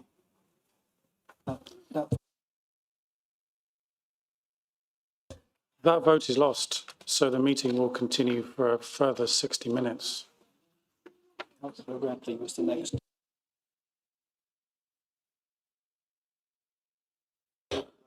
Thank you. Thank you. Councillor Radley was the next person to speak on the debate of the motion as it stands. Thank you, Mayor. I think this, again, it's very useful to have the information. So the more information we have to make decisions is good because we can make good, informed decisions. I'd also like us to remember that things are changing and moving around us. Some of the health authorities are merging borders. It may well be that police does not stay as a Gloucestershire authority. Things are changing around us, and we need the information to be able to look at this and make decisions which are accurate and fair. So I think having information about the financial implications of this, how much money is being spent on this, isn't necessarily bad, but we need all the information to make fair, balanced decisions. Thank you. Thank you. Is there any further debate? Councillor Hilton. I say we've got a meeting next week that we've already scheduled, which is going to be the leaders and deputy leaders of the groups to look at the models that we've got, all three models. There's been assumptions and suggestions made that one particular model doesn't stack up with absolutely no evidence whatsoever, and nobody's analysed the data and the information. And that's the point. Nobody has analysed the data. And we're talking about the future of Gloucester for 50 more years or more. And we need to get it right. Anybody suggests that the Greater Gloucester Council is the same as this council is not right, because it will be a new council elected. It will have a bigger tax base than this one ever has. And it will do the same sort of services that Bath and North East Somerset Council does, very similar size. Secondly, it will do the same sort of services that Herefordshire Council provides, 188,000 population. So it's in the frame. And everybody talks about bigger authorities, but let's just look at Birmingham City Council and what a basket case that has been. And that's a massive unitary council. So the proposals are there. We've got an agenda that we've drafted for next meeting. We've also thought that we ought to have, before the end of July, an all members briefing, so you can actually look at the proposals, what they mean. You know, we're talking about Gloucester as it used to be. When Gloucester used to be a county borough before we went to two-tier, it was smaller than it is now, but it was in the centre of the county. It's now going to be a population of 180,000, probably rising to 200,000. The east-west split model is terrible because all the areas around the north of Gloucester, which are part of all the decisions we've made on the joint core strategy, will be in another local authority. We are trying to throw out a proposition this evening without any of the information. And we, as a leader of the council, I had to deal with respond to the government. It was undemocratic in the way that it was a quick fire response. And we've just got to the point now where we've got enough information. We've had the consultant's report, everything, so we can give you the basics of what the proposals were, and then you can make a decision. Or you can look at the basic, and you can ask questions, and you can demand questions to the points. But what it seems to hear that some people just want to make a party political score point, trying to embarrass the leader of the council, and they're not, and they've closed their minds to an option. They've completely closed their minds to an option. And they're doing the bidding of the party. Is Terry doing the bidding of the Regional Labour Party? Thank you. Thank you, Councillor Hilton. Is there... I object. What this motion is asking for is not to discuss any of the options that are on the table. This motion is asking for exactly those issues to come to a subsequent meeting so that we can all have this discussion. This is not a party political issue at all. This is about the best interests of the residents of Gloucester and us 39 people here having the opportunity to discuss it on their behalf. Thank you, Councillor Byrne. Point of clarification has been made. Thank you. Councillor James. Councillor Lewis, please. Yeah, right. I just keep coming back to the fact I don't really know which one to go for because nobody's told me. And you having a group leaders, no disrespect to the group leaders or whatever, give me my chance, Jeremy. No. On a point of order, it said to note a cross-party members' working group and has been established, and to to provide constructive challenge. It also asked for us to set up all member meetings to discuss them as well. That was part of the amendment, which was rejected.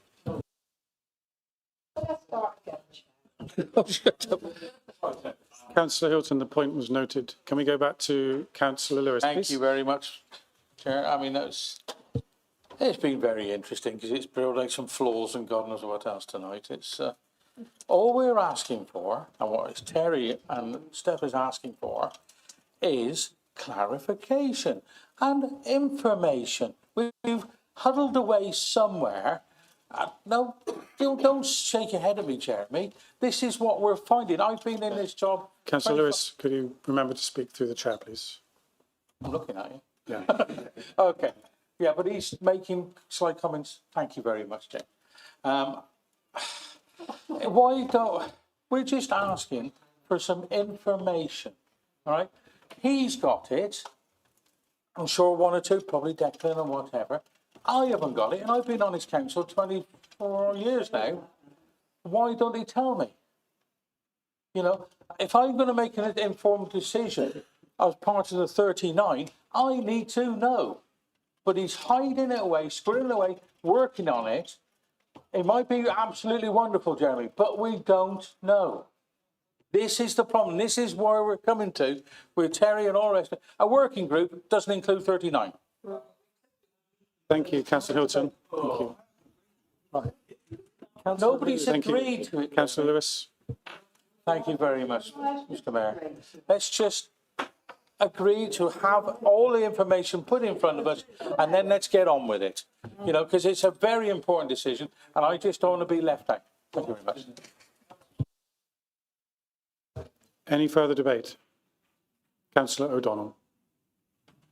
Thank you, Mayor. Thank you, Mayor. I don't know if you can all hear me. Can I just say, can we just stop talking about this crap and vote it already? Because this is ridiculous. We're going backwards and forwards, getting nowhere. And it was 10 minutes ago, Councillor Hilton wanted to go home. So can we just go straight to the vote, please? Can I ask Councillor Donald to apologise for using that unnecessary changing of my surname? He knew what he did. He's done it before. He's done it on YouTube videos. He used the word Hitler. That's not acceptable. Councillor O'Donnell. I corrected it, but you used it, and you've done that before. Councillor O'Donnell, would you please retract? Would you please apologise? I would appreciate an apology.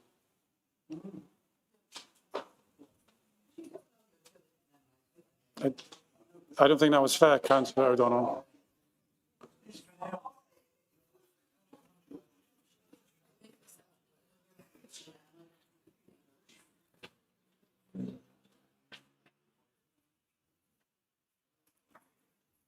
Is an apology coming, Councillor O'Donnell?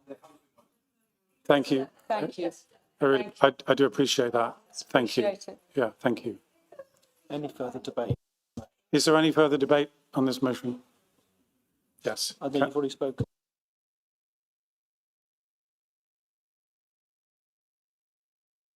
Is there any further debate? No, you don't have a right of motion, don't you? Yeah, yeah. On the Conservative. On the Conservative amendment. Substantive motion.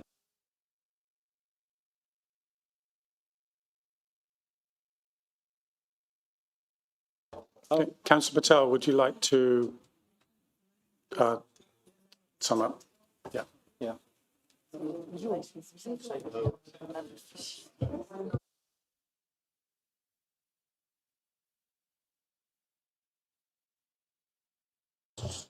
Go to the vote. Yeah, do it. Let's go to the vote, Mr. Mayor. Councillor Patel. Yeah, Councillor Patel. Go to the vote. Go to the vote. Okay, let's go back to Councillor Pullen. Would you like to sum up? Okay, we all need to calm down a bit. Look, we've fallen into a trap that I didn't want to fall into. This tonight is not about discussing which option. Tonight's motion is about Greater Gloucester and the opportunity for this council to discuss Greater Gloucester. We've heard from Councillor Radley, who needs a lot more clarity on Greater Gloucester. We've heard, through the chair, we've heard from Councillor Lewis that he hasn't been told anything about it. That is what this motion is for. We've heard that consultants have said that Greater Gloucester works. Well, with the greatest of respect, you pay consultants and they will tell you what you want to hear. What about the people of Gloucester? Yeah? So, look, I don't think I'm being unrealistic. It may well have been in the Lib Dem manifesto, but with respect, you ain't got overall control. So all I'm asking is that you pass this motion. Let's have a meeting to discuss Greater Gloucester. And then we can all discuss it on behalf of the people we represent, and we can move on. But can we have that meeting as soon as possible, please? We cannot let this debacle go on until everybody at least understands Greater Gloucester and then can decide whether they want to support Greater Gloucester. Thank you. What's the vote on the substantive motion? Okay. Let's go to the vote on the substantive motion as amended. All those in favour? 3, 4, 6, 7. 23, 6.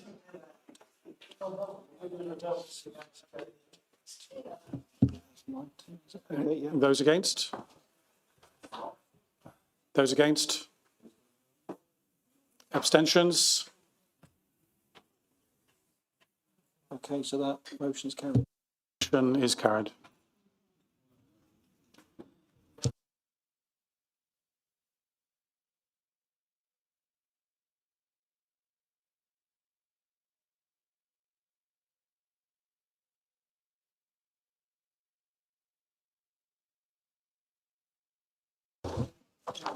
Okay, we now move on to motion number 4. Councillor Alistair Chambers, please. Hi everyone, it's a really, really quick motion. I'm not going to speak on it. It's self-explanatory. It's to put CCTV into taxes. It doesn't need any speeches. It just needs support. Do we have a second now? Councillor O'Donnell, would you like to speak now or do you reserve the right? Okay, thank you. Okay, we'll now consider the Liberal Democrat amendment. Who is proposing that one? Councillor Radley, please. Thank you, Mayor. And also, reflecting the hour, I will be brief. The amendment pretty much says, could it please just relate to the areas that the Gloucester City Council has control over, i.e. the vehicles that we licence? And could this be considered by the licensing committee so it can be thought through in detail? In order for this to be done legally and in order for it to be done clearly, consultation is extremely important, and that process has been going through the licensing committee. The beautifully named GLOG, the Gloucestershire Licensing Officer Group, have this on their agenda for their meetings, so the work is taking place. The last time I saw consultation on this, the trade were very split in the views that they brought forward. There were some that were saying they were really keen on it, others were very much against it. So in order to do this well, we need to take the time to consider it and for the licensing subcommittee, but the licensing to do its job. This is the work of licensing, and I think licensing should really do the work so that good proposals can be put forward. Thank you.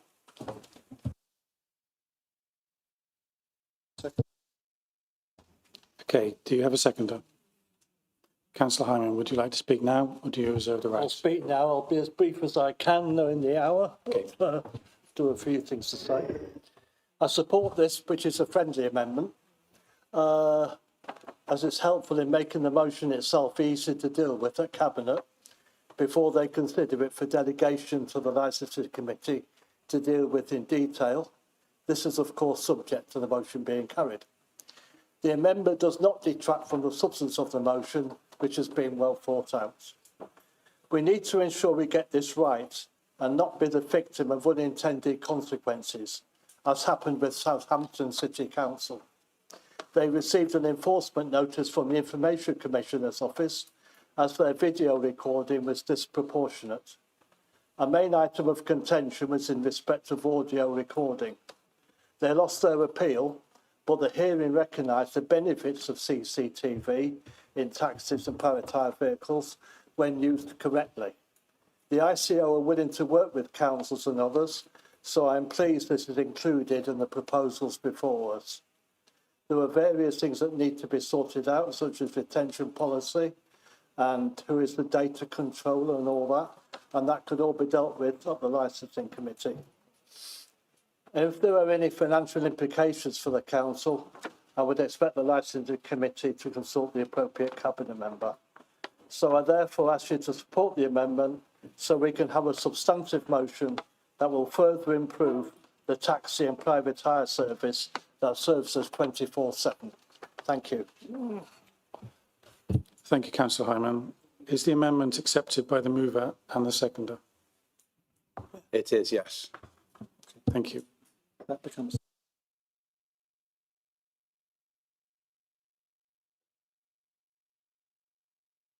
That becomes the substantive motion. On top of... Now consider the Conservative Group amendment on top of that. Councillor Stephanie Chambers. Thank you, Mayor. If the looking at this, I'm just trying to understand if it does actually deal with consulting drivers as well, because that's all our amendment was. So as long as this does, then we're happy to withdraw our amendment.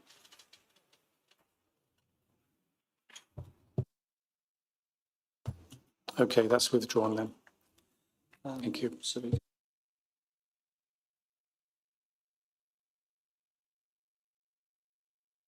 Okay, let's debate the revised substantive motion.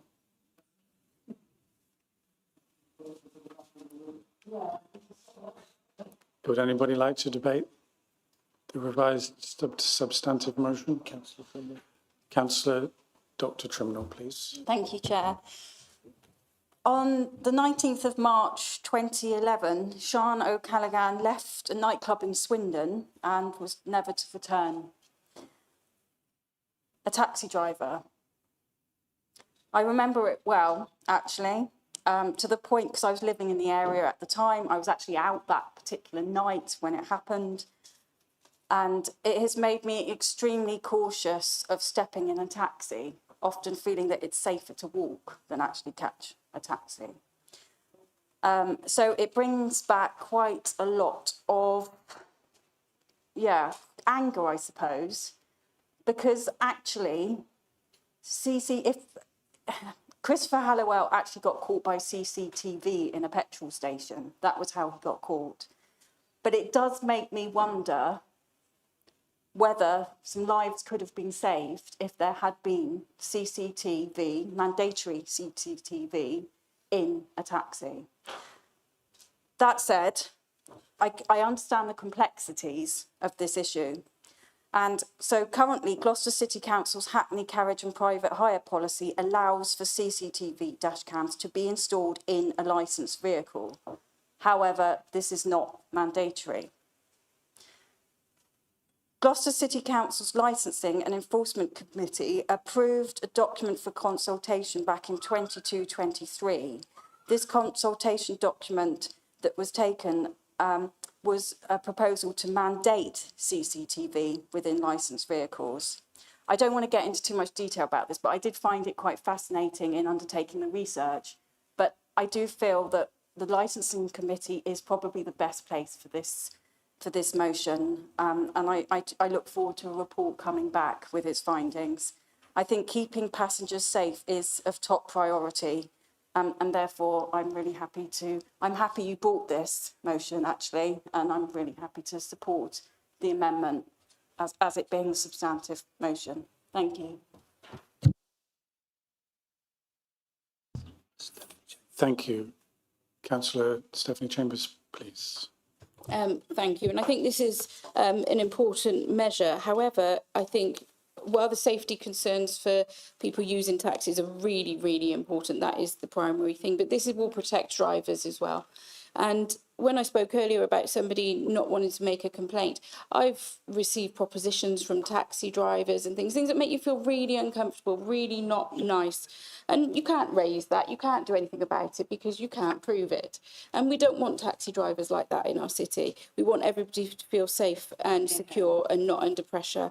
And so, but this will protect the drivers that are good drivers, that don't do anything wrong, and also protect the people using the services. So I think this is a good idea, and licensing committee do have the experience to deal with this. So, Thank you.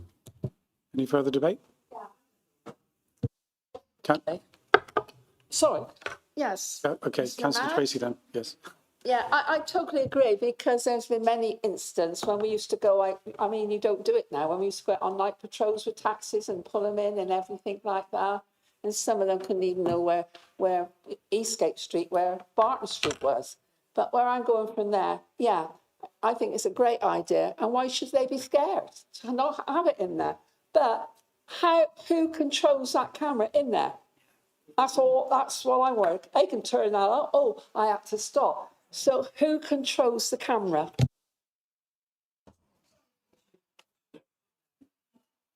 Thank you. Councillor Patel, would you still like to speak?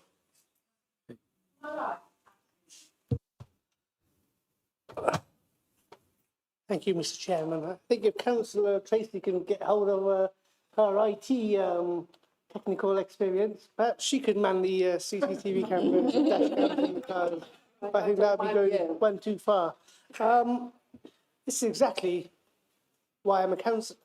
This is exactly why we are all in this chamber together. These kind of motions are great. This is great to see, fantastic to see, you know, this motion. That is what it's all about, isn't it? It's about looking after our citizens, looking after our taxpayers, and making our city more vibrant and safer for everyone. So I hope everyone will support the amendment. Thank you very much. Thank you. Is there any further debate? No? Okay. Okay, so the seconder has already spoken, so let's go back to Councillor Alistair Chambers, please. Straight to the vote, Chair. Okay, let's go to the vote. All those in favour? This is the amendment.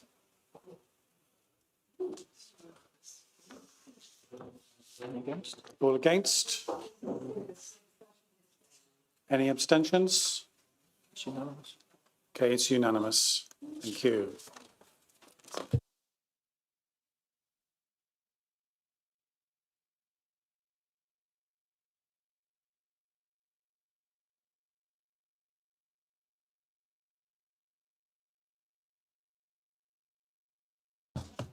Okay, let's move on to the fifth and final motion of this evening. We've got 15 minutes, roughly, to get through this.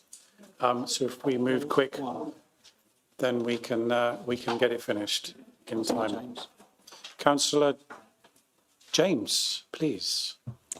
Thank you, Chair. And with respect, given the time of night, I'd like to bring an urgent motion without notice to withdraw this motion. Yeah. Okay, the motion has been withdrawn. Thank you very much. That concludes the meeting. It's been warm this evening. I hope you all have a safe journey home. Thank you.